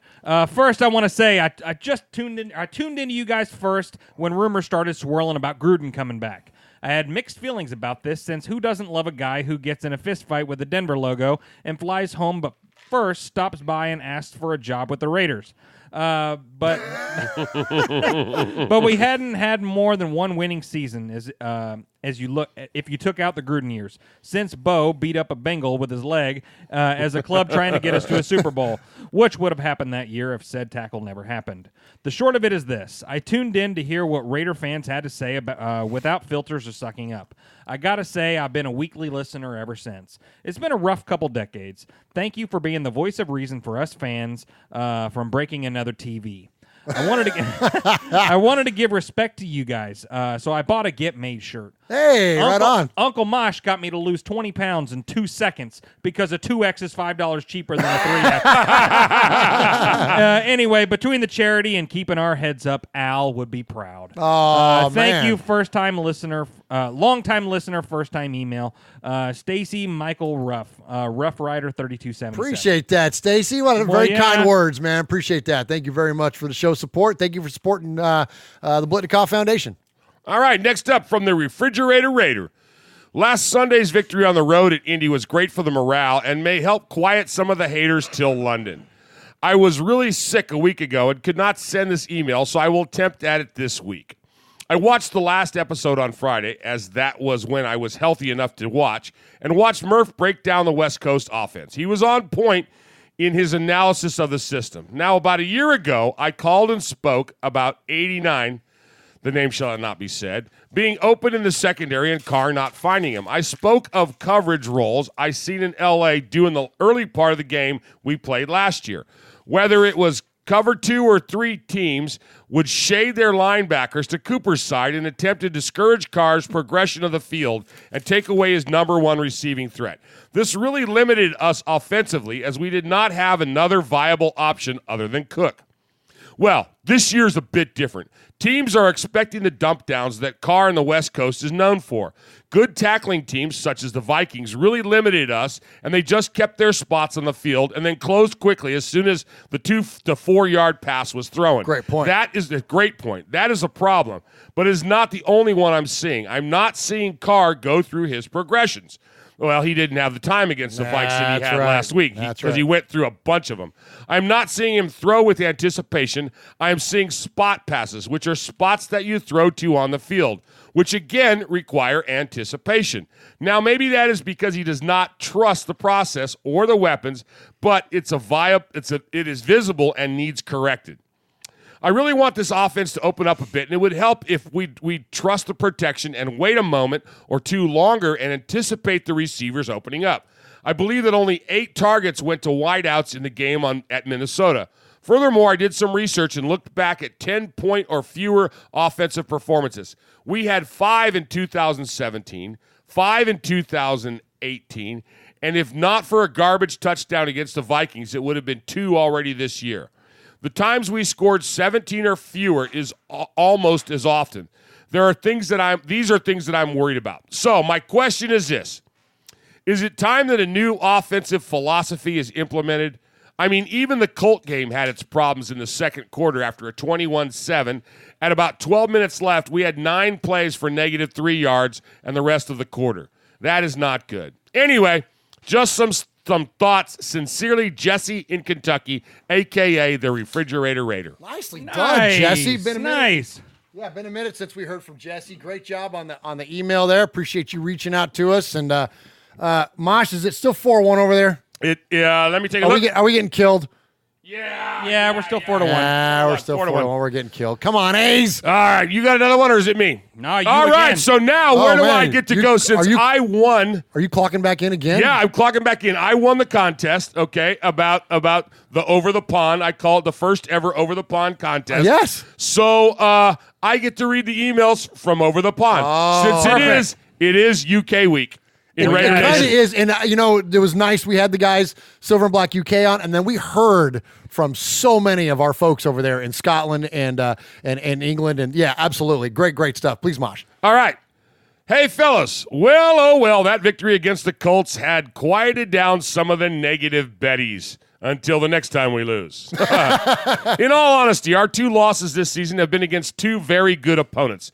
The Chiefs could beat anyone in the league right now, and the Vikings away has to be one of the toughest road games any team can face. True that. I wasn't one to hit the damn panic button. But like most fans, I was concerned at some of our play, especially DC, beginning to look a bit shaky, and the fact that Curtis Roddy looks like Reggie Nelson in disguise. Anywho, off to Indianapolis we go, and we get the road win again against a good but banged-up team. The truth is, we're also banged up and have been since week 1, so we have to consider this in all the games we play. We beat a good team on their own turf, which is, as we know, is never easy in the NFL. That's Amen. Right. Yep. I think the key to our performance, quite simply, is taking the lead and DC executing the offense with good consistency. Our defense also stepped up and made some great plays, especially shutting down a very good run attack from the Colts. All around, a good, solid team performance from the offense, defense, and special teams. A special mention to Mad Max Crosby for awesome performance and Josh Jacobs for bringing the fire down every time he runs the ball. Also, a big shout out and thanks to Curtis Riley for sitting on the bench like a pro. On to London we go. Sadly, I can't make the game this year, but a good contingent of the Scottish Raider Nation are having a get-together to cheer on our Raiders and all of our friends and family who will be in attendance at the Spurs Stadium this Sunday. I'm feeling confident we'll match up well against the Bears and pull out the W. I think the key is taking the lead and playing turnover-free football. Tough ask, I know, versus the Bears. We got to run the ball down their throats and win the time of possession battle. I think the West Coast offense is perfectly suited to this type of game. Probably a low-scoring affair decided by who can run the ball and commit the least amount of turnovers. I take the Raiders 16-13. Nice. And on that note, great interview with my good friends Les and Keith from Silver and Black UK.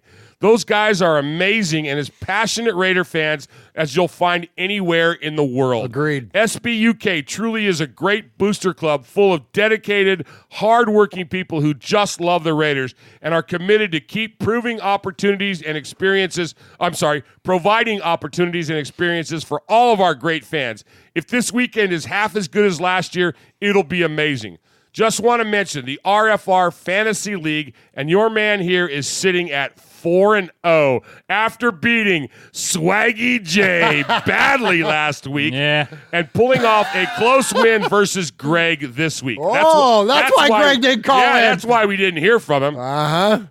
Can the team from Scotland win it all? Well, he says he doubts it, but I'm sure my team will implode at some point, but it's all great fun, a pleasure to be part of. Anyway, thanks for all you guys do. Always looking forward to hearing all the shows on the network, but this is still number one in my opinion.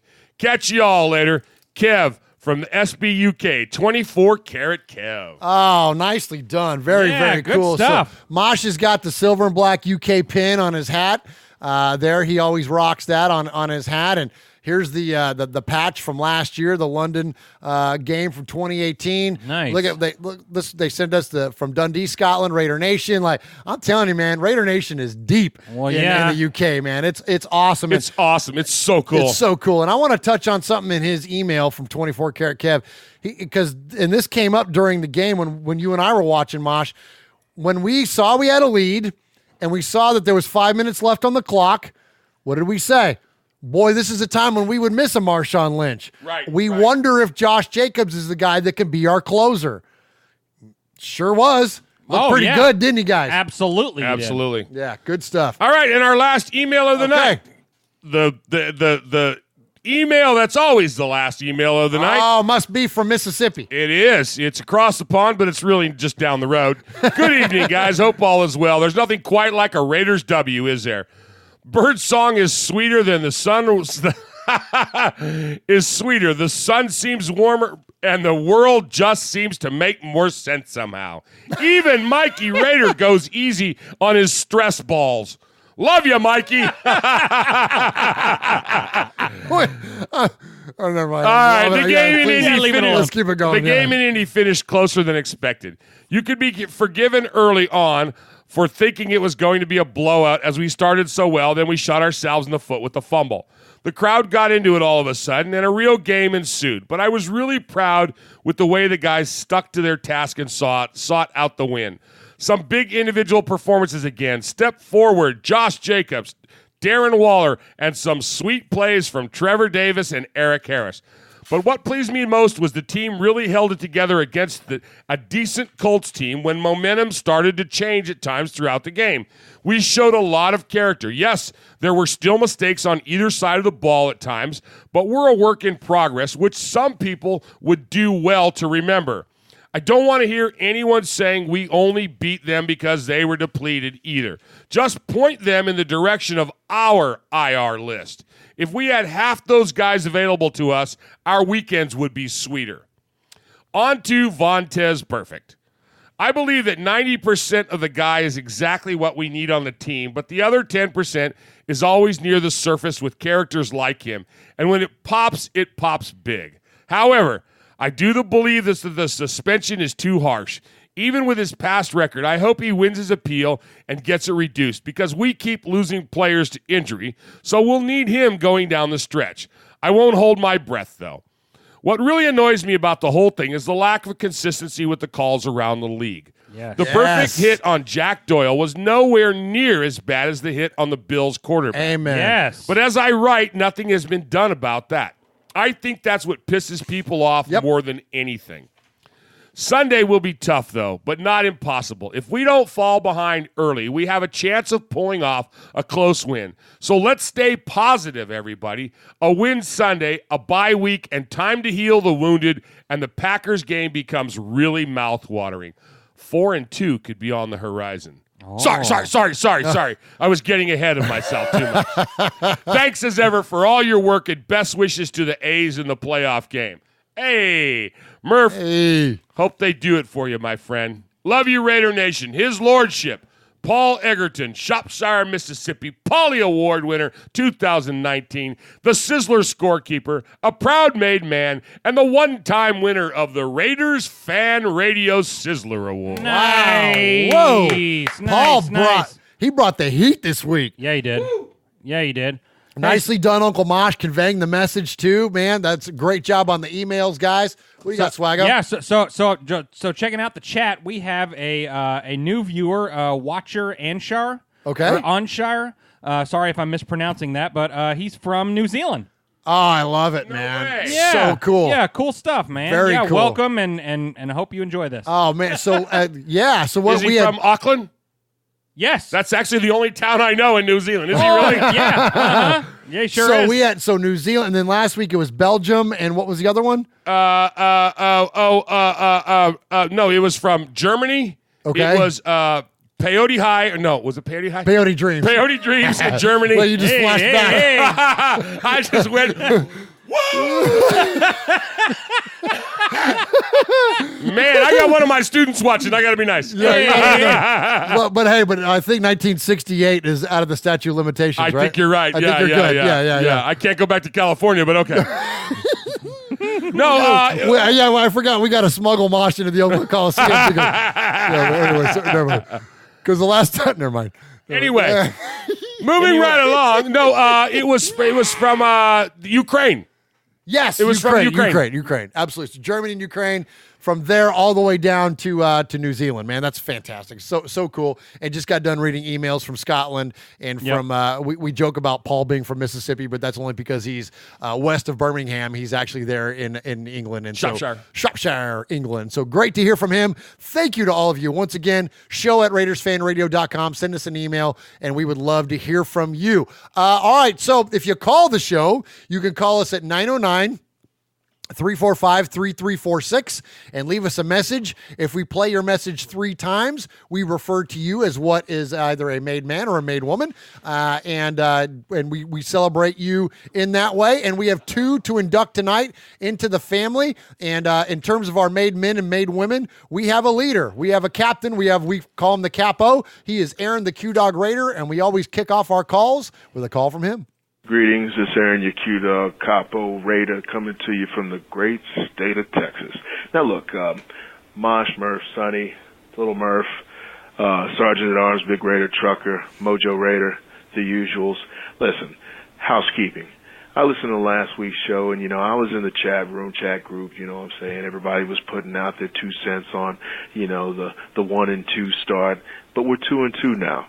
So now, we've righted the ship and some people are, getting their wits back about them. Don't lose your minds. There's rules of this thing, ours. You don't talk down on the Raiders. Period. Point blank. Amen. End of discussion. Thank you, now, Q-Dog. If you've got a problem with Chucky, hey, I suggest you call the office. And then leave it up to the Raiders to make a decision on the coach moving forward. Now, when you take it a little step too far, you get personal. Hey, this ain't what this thing is for. You ain't about this life, so you need to keep that thing pushing. There are other Raider sites for you, other venues for you to basically voice that venom. Now, to get back to business, my hit. That might have been in direct response to some of the activity last week that went on around our show, and I would just say this: I endorse and support everything Aaron just said. Yes. List Khalil Mack. I'm putting him on it. I uttered his name because he had this to say to Deion Sanders. I mean, he said that, he can't lie. It's a big game for him, and he's looking forward to it. He can't lie. It's going to be a big one for me. That's according to Vic Tafer. Now, listen, Mr. Mack, if you wanted to be a Raider, the rules were real simple under the last regime. You show up, we'll negotiate. He never came to camp. He never wanted to be a Raider. You get that, Jim Rome? So let's just go ahead and put this to bed. We're looking for this game. Raider Nation is salivating for this game. Yep. The payback tour, it means something this week. That's all I got to say. There is no hit list. I predict pain, baby. Root. Nice. Oh, man. I'm telling you, he's the best, Aaron, man. Is there, Mosh, okay, there's 89 and 52, right? But it's I'm trying to think about this like in a professional manner. It's just a game. It's at a conference. It's overseas. Like I'm trying to keep it in perspective. But you can't tell me there's not some extra mustard on this one. There's gonna be some extra mustard. Isn't there? Right? There's got to be. There's got to be. So the first time that Mac decides he's going to come over the middle at Carr, and he runs up against the widest man in the history, the guy that has number 64 written on his back, and then it says, and it had like 62, 63, 65. It's got all those numbers. You could spell incognito 6 times on his back. Yeah, for sure. Oh, I can't wait to see that. He's got 20-point font incognito. I want to see that. I want to see that smash. I want to harness that energy. Oh man, wouldn't you just love to see Trent Brown come off the line one time and pancake him? Oh, like wouldn't you just love that? I mean, look, I know the odds are low. Look, Khalil Mack is what he is. He's still Khalil Mack. He's amazing, right? And like, I'm not going to pretend like the guy's not good or something. But Jeff, wouldn't it just be amazing to just like let's just see him get got one time? Oh yeah, right. Oh, that's a win in itself. It really is. It's just kind of really is. That's a courtesy of Raider Nation. Yeah, there you go. Everybody put a stamp on him for us. Everybody gets got eventually. Oh yeah. Right. Everybody gets got. And he may get us a whole bunch more than we get him. We just need to get him once. Just once. Just one good time. Just one good time. That's it. I'm with you. All right, let's go to the calls. Let's hear first from our buddy Jeff in Pennsylvania. Jeff Murph, Mosh, Swag Jeff. This is Jack from PA. Wait a minute. Do we have another Jeff? Like, oh yeah, is this another Jeff? They're multiplying. Yeah. Like I met him at the last Jeff meeting. He's a good guy. All right, Ron. So now we don't have like 13 Jeffs. Now we have like 14 Jeffs. Yeah, we do. Going, boys. Just listening to your podcast on Monday, and I don't know, man. You guys seem pretty. You guys are pretty believing in the fact that we are still in the race and Carr's still our quarterback, and I'm sorry, I don't have that faith anymore. I've been a Carr supporter from the beginning, and I'm just tired of it. I'm tired of the losing, tired of the poor quarterbacking, tired of the poor coaching. It seems like it's just a culmination of everything. I mean, for Carr, exactly what has he proven besides 2016 that he is going to be the franchise quarterback and the quarterback of the future for us Raiders? I don't know anything. He has great stats, and a lot of people like to bring that up, but when you have those great stats and you're not backing those up with wins, what difference does that make? I'd rather be the king of winning than the king of stats. I'd rather win some Super Bowls than have the most passing yards for the Raiders. And I don't see it happening with him. And, even this season, it has me even more concerned with Gruden, because it seems like his play calling is just very sketchy and very predictable, and it doesn't seem like it's a very exciting type of play. And I don't know if that's specifically because of Carr or if that's just because that's his play calling and that's the way it's going to be. Defensive wise, it's pretty bad, I'd say. Typical Raiders situation, always that poor pass rush, and I don't think it's the quarterbacks or defensive backs' faults that we're getting burned. I think it's because our pass rush is just not there. Anyhow, guys, hopefully we get this W on Sunday. I'm actually off, so I'll be able to watch the Raiders versus the Colts. That's about it, guys. I hope you have a good one. Take care. Bye. All right, Jeff in Pennsylvania. Next call, please. I chose his call because not in a way to bust him out, okay? But I want to illustrate a point. This is why we try our best, and it's tough because we're fans. But this is why we try our best to not be prisoners of the moment. Coming out of that Vikings game sucked. It was a rough game to watch. We did not look good. That we were shook on defense. We were shook on offense. It was not a pleasant game to watch. Now, fast forward 7 days into Sunday, and we had one of the most exciting Raider games we've had in a long time. So I would say to you, Jeff, and I would say to a lot of you that come out of these things, They always tell you, and you never get too high and you never get too low. And just remember this thing, there's a long-term game going on that's what's different. And I know it's tough as Raider fans because it's been so volatile for so long, but there really is a long game that's getting played out here. And so instead of being a prisoner of the moment, let's really try to have an understanding of where we're going, and it will keep you from going crazy. Because as a fan, we just, like you said, we just want to see him win. I agree. And it sucks when we don't, but just try to maintain, try to stay in the idea that, look, there's a bigger play to happen. Jeff, what do you got, bub? Yeah, so that whole call, and we do appreciate the call, whether Yes. it's positive, negative, we love everybody and we want your opinions and all that stuff. But the whole time I'm thinking in my head, did this guy watch the game on Sunday? But at the end of his call, he called during the week when he, along with hundreds of thousands of other Raider fans, were pissed off. Yeah. But you need to take this game and get it all up in you. And this was a good game, So we can't say that. I mean, Coach Davis says, "Did he call back?" Probably not. No, he did, and that's okay. But look, it's okay, man. Look, Yeah. we all get, we all have our different emotions wrapped up in it after the game, and so again, I didn't play that because I wanted, this is not to point a finger at. This is why we got to maintain because otherwise you even kill. Otherwise you drive yourself crazy, right, Mosh? I like what Raider Ramon. He says, loyal to the soil. Sometimes it's rough. Loyal to the soil. Loyal to the soil. Sometimes it's rough. Nice. Wow, that's Good job, Raider Ramon. That's hot take right there. Absolutely. And Raider Ramon is on the list of gentlemen getting made tonight. Hey. But before we get to Raider Ramon, let's hear from our buddy Trucker Dan. Hey, Merv, this is Raider Trucker Dan calling out of Effingham, Illinois today.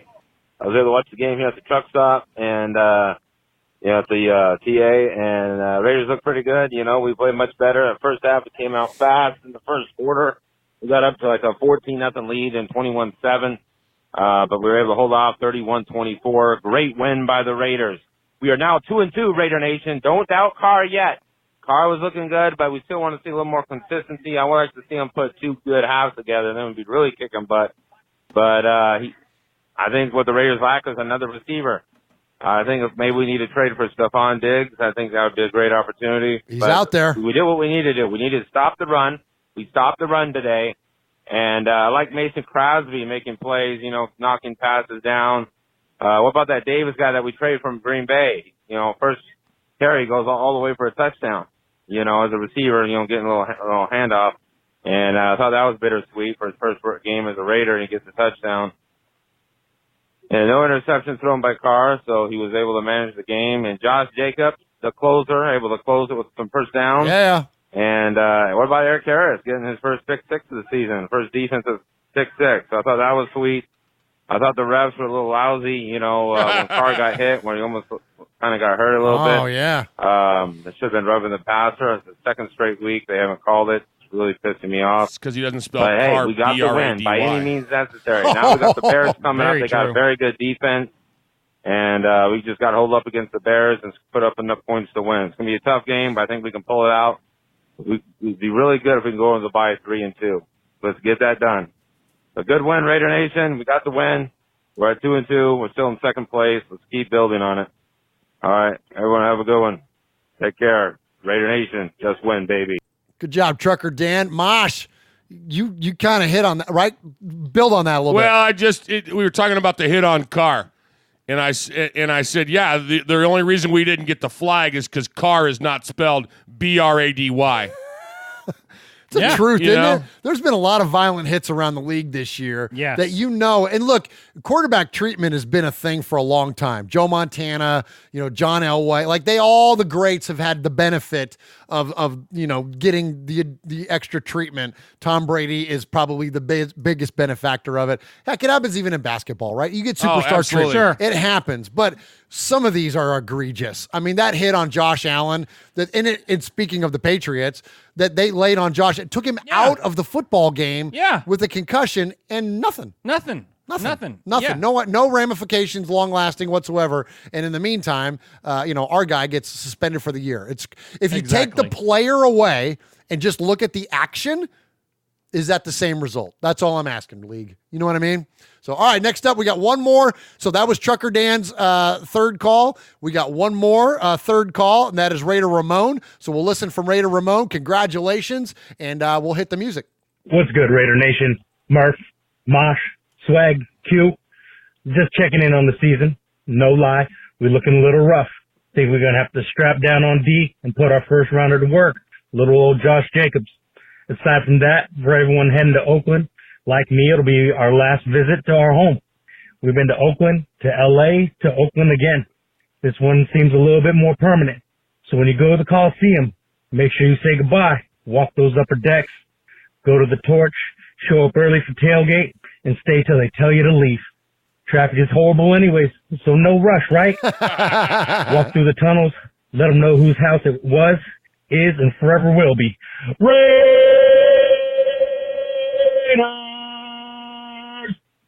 Nice. Back into the halls.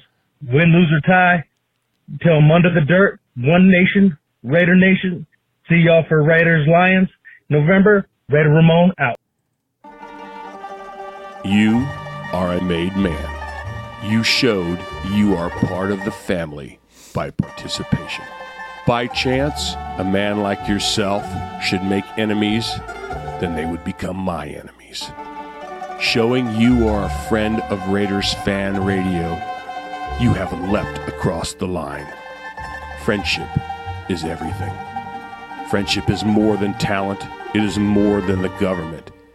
It's almost equal to family. Be loyal. Made man, Raider fan. Someday, and that day may never come, I'll call upon you to do a service for me. But until that day, accept this as a gift. And don't ever forget, words can hurt more, but silence can break hearts. All right, congratulations to Raider Trucker Dan and Raider Ramon. Welcome to the family. Look forward to, for sure, I believe we're going to see Raider Ramon in November at the Raider game, so that will be great, a convergence of the made men, and so good stuff there. Congratulations to you both. If you want to become a made man, all you got to do is call 909-345-3346. And speaking of made men, let's go to the next one and hear from our buddy Houston Raider Steve. Murph and Mosh, Houston Raider Steve. I just want to give you a history fact. As of before yesterday, the last time the Raiders won on the East Coast was November 5th, 2017 against the Miami Dolphins at the Hard Rock Stadium. They won 27-24. They lost the previous week in Buffalo, 34-14, and stayed on the East Coast, and they went down to Miami instead of going back to Oakland. That's my Raiders history fact from the Raiders history vault. Good day, sir. Nice. Love hearing from Houston Raider Steve. Great job. We call him Dead Sea Scroll Steve, Historian Raider Steve. He's got many nicknames and always great stories about the legacy of the Raiders. We appreciate His nicknames have nicknames. Ain't that the truth? All right, so hey, recently crowned made man. Let's hear from our buddy Coach Davis. What's up, Murph? What's up, Uncle Mosh, Swag Jeff, Capo, Aaron the Q Dog, Raider. This is made man, Coach Davis, also Sizzler Award winner, man. You know, give it up, man. I appreciate it. Come on. Anyway, so that was a great game on Sunday. Loved it. Funny thing, man, my little girl, you know, I sent that picture in. I appreciate you mentioning that, man. And the Raiders has been a bonding point for us, you know. Nice. Around where I'm at, you know, down here in Denver City, Texas / Hobbs, New Mexico, ain't nothing but donkey fans and cowgirl fans, you know, steers and queers around this mug, you know. So my little girl, man, she loved to run her mouth like her dad does, man. So she went to school, saw a girl wearing a cowgirl shirt, and went to capping on her. You know, y'all lost, right? You know what I mean? And the girl's like, yeah, my dad Not that told there's me. anything wrong with my that. little girl says, well, you know, we appreciate Jonathan Abram, man, and, you know, you're welcome for Amari Pooper. That's what she likes to call him. But the little girl's like, who? She's like, man, really? You don't know who Amari Pooper is? And the little girl's like, no, my dad just watches it, and he tells me I don't watch the games. Man, my little girl, that made her sick. She was like, Dad, I can name off 15 players for the Raiders right now. She went to naming off 20 of them, you know, last night. It was pretty cool, man. But one of my best moments as a dad was I was tucking her in when I got out, man. She's like 8 years old. about 4 years ago, and I'm tucking her in, telling her sweet dreams, and she says, Dad, does John Madden still coach the Raiders? I said, no, Princess, he don't coach the Raiders no more. Does Howie Long still play for the Raiders? I was like, no. She said, does Al Davis still own? I was like, man, why are you asking me all these questions?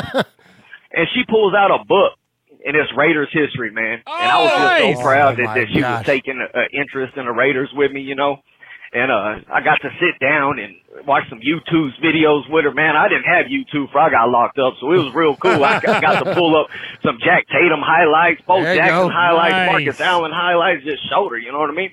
And it's great just passing on to the next generation, Not only what's going on now, yeah, it's great to know the players now, but you got to know the legacy of the Raiders, man. So that's what I wanted to put out there, man. I appreciate y'all. And another thing, I had her watching y'all show.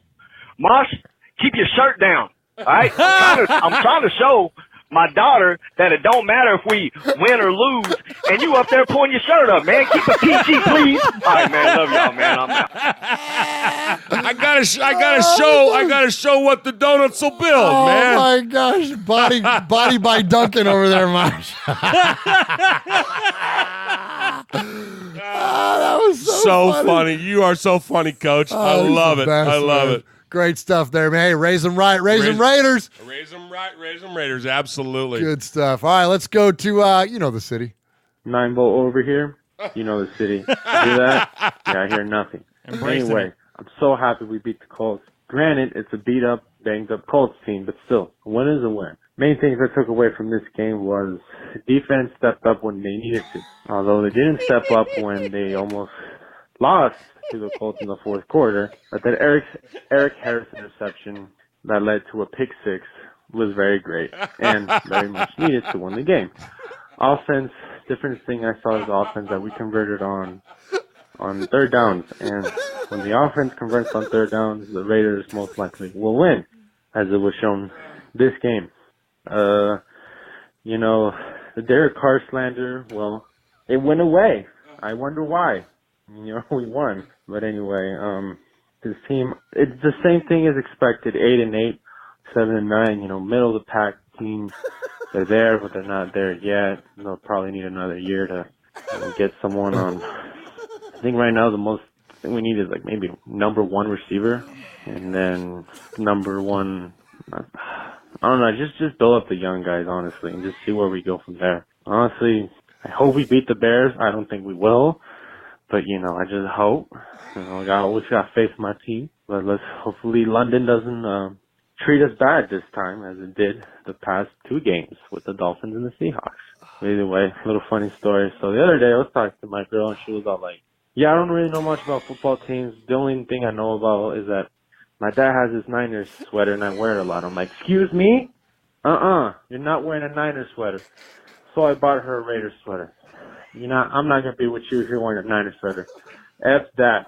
All right? So anyway, as always, go Raiders.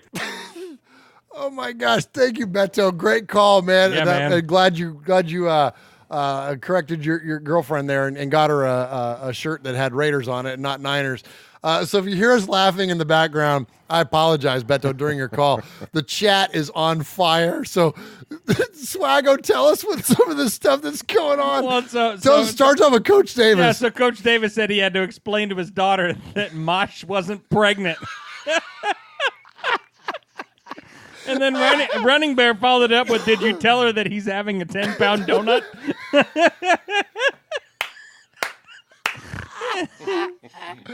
Oh, my gosh. It's so funny. Oh, yeah. Raiders. Oh, my How hard it is to draw on your belly upside down. I was wondering why you were so quiet over there. You thought I was picking stuff out of a navel with my ink pen. I'm like, oh my God. I got a pocket knife for that. Oh my God. I got a Sharpie for if you want a Sharpie for next time. Oh my gosh, Mosh. No, because then I'm going to go home and the wife's going to go, why are they drawing on you at the podcast? Oh my gosh, my glasses are so funny. You guys are out of control. Too funny. All right, let's get to Ruben in Vegas. Hey guys, Ruben in Vegas. I'll be at the Bengal game. Hopefully get that win. Long road trip. get that win in London, beat Khalil Mack, one game at a time, win, lose, or tie. Raiders till I die! There we go, Ruben. That's what I'm talking about. Nice job. Ruben was so kind to send us the a welcome to Vegas sign, man. Yeah, we love that. It's actually hanging just outside the fan cave. It's out there with the draft, with the Raider Nation draft and the Raiders Christmas tree and all that right outside. So appreciate Ruben. Appreciate the call. Great as always. All right. Mosh, I don't play favorites around here. I love everybody. I love all of our callers. I love all 8 of our callers that we select every week. But, some guys are on my Mount Rushmore. What up to the nation, the family is Rev Raider. Fingers to the haters, the critics, and naysayers. If Murph don't want to rap, it's cool. Tell him I will. I'm a pick to the house like Harris, go for the kill. Yeah. Another dub for week 4, getting it on. If Carr with bare arms, consider guns drawn. 2 TD passes, message to the masses. Building the foundation to come for all these bastards, Like Uncle Mosh let the big dog eat. Josh Jacobs running through the line like who want beef. Now let's keep the energy going until next week, and we can fight hard like hooligans from Green Street, for real. Nice. Just a little bit excited about the dub this week, I figure I'd give y'all a little bar swag for the Raiders aftermath, Yeah, man, happy to get a dub. A lot of things that need to be cleaned up with our squad, but it's all good. We got the dub. We just got to keep it moving, A little bit disappointed with all this stuff going on with them trying to, suspending Vontaze Burfict for the season. That's just ridiculous to me. I mean, at least a game or 2 if you wanted to take it there, but for the season, come on, man. Honestly, the hit in the Patriots game was way harder than what Vontaze Burfict did. I think whenever the NFL decides to make a final decision, before they do that, I think that they should consult with the person who got hit and get their input on it. Because honestly, the receiver who got hit by Vontaze Burfict, he was like, whatever, like I'm straight. It really wasn't that serious, So I think they're just like, going after Vontaze Burfict on some BS, but it is what it is. Looking forward to next week. We're playing the Bears. We got to trifle with that serious, tough defense. The line got to step up, Khalil Mack, we got to deal with him. We miss him, but we got to deal with him. So hopefully they step up. The D-line, too, they need to step up also. Yep. They need to get some more sacks.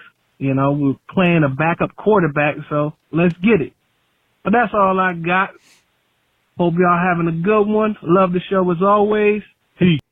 Nice job, Rev Raider. Appreciate the bars there early on, man. That's strong. Bars. That's good stuff, man. That's really good stuff. So appreciate that. It's unfortunate that Burfict got suspended. Hopefully, he's got an appeal. We were speculating earlier today that, maybe that gets reduced to 6 games, 8 games, something like that. Hopefully that's the case and we get him back. But, I don't know if it's going to impact us as dramatically even as what Abrams' injury was, because we do play so much nickel, and that's really the way that the league is going, is that it's heavy on defensive backs. It's heavy on the hybrid defensive backs like a Josh Jacobs, or not Josh Jacobs, Jonathan Abram, or even like what LaMarcus Joyner does. Yes. It's more of a hybrid type position. And when you look at last week, here's an excuse to bust out some stats. Nickel last week versus the Colts. Conley, Worley, Eric Harris, Carl Joseph. All those guys played all 78 defensive snaps. LaMarcus Joyner played 76 of those defensive snaps. That's crazy. So those guys they're just rotating in heavy, and I don't think it makes a difference whether Burfict is in there or not, and especially when you play teams that have more weapons, frankly, you got to have the guys that can cover. And Mosh, remember there was that one play where Burfict was covering a wide receiver down the deep middle of the field, and we're like, what the heck is he doing down there? Exactly. Right? And he was right there, and it was like, holy mackerel, this guy's all over the place. He's all over the place, but ideally you would even want a safety to be there instead, right? So, right. So you bring in that extra defensive back, and I think that's the way that it's going for the Raiders. So anyways, great job on the call, Rev Raider. Great job to everybody this week. Yes. Mosh, what you got? All right, so Jeff in PA kicked us off. He was questioning us, questioning in general, Raider fans. What are you going to do, Raider fans? And, of course, he's in PA, so I got 2 words for him. Eagles and Steelers. Trucker Dan, he was visiting a truck stop, and he was throwing out there some congrats to the Raiders. And of course, he and Raider Ramon are both made men. And Raider Ramon fired up about the Raiders, gave us some great coaching on what to do at the Coliseum on your last game. You know, take the walk, see the torch. You know, nice, yes. Visit the hallowed halls. He forgot to mention the troughs, but that's okay. Those of us that have been there know what he's talking about. Historian Steve gave us a great flashback to 2017, the last time that we won on the East Coast. And of course, Coach Davis killed us all. He was talking about raising them right and raising them Raiders, and then it just went all to heck in the chat. The 9-volt Beto. You know, he's got faith in the Raiders. He brought his girl. He bought his girl a Raiders sweater so she could burn that Niner garbage. Thank goodness. Ruben, where am I at? Ruben in Vegas? Ruben in Vegas. He's fired up. Raiders till I die. It was quick. It was painless.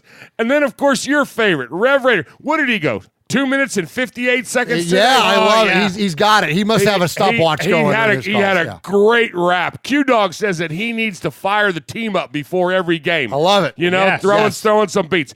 But the Sizzler Award. All right.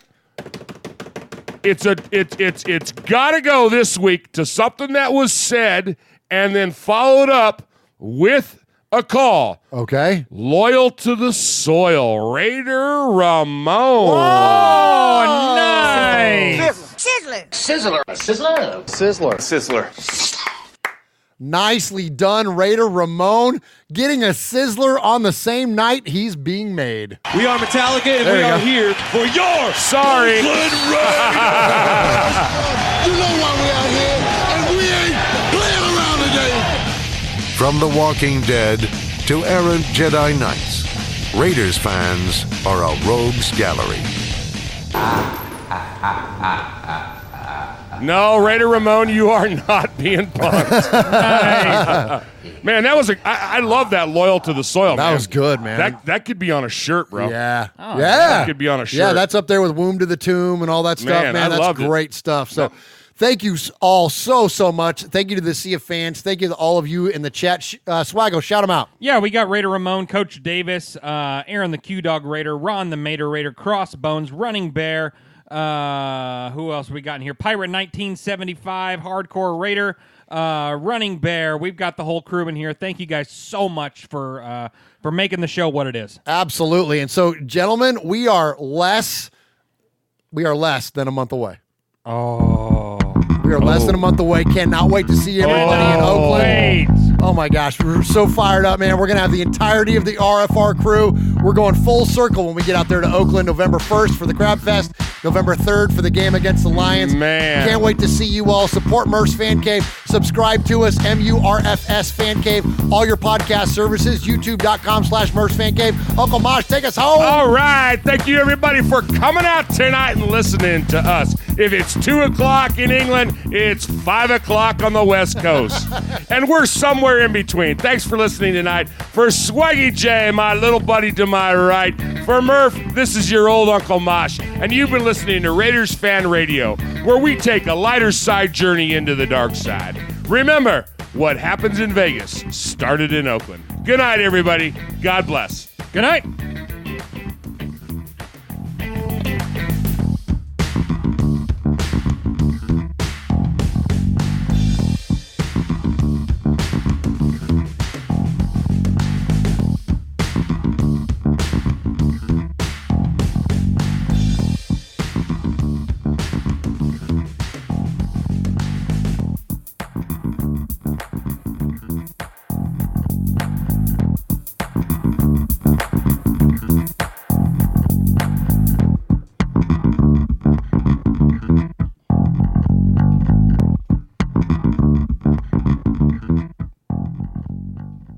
Mosh, keep your shirt down. All right? I'm trying to show my daughter that it don't matter if we win or lose, and you up there pulling your shirt up, man. Keep it PG, please. To explain to his daughter that Mosh wasn't pregnant. And then Running Bear followed it up with, did you tell her that he's having a 10-pound donut?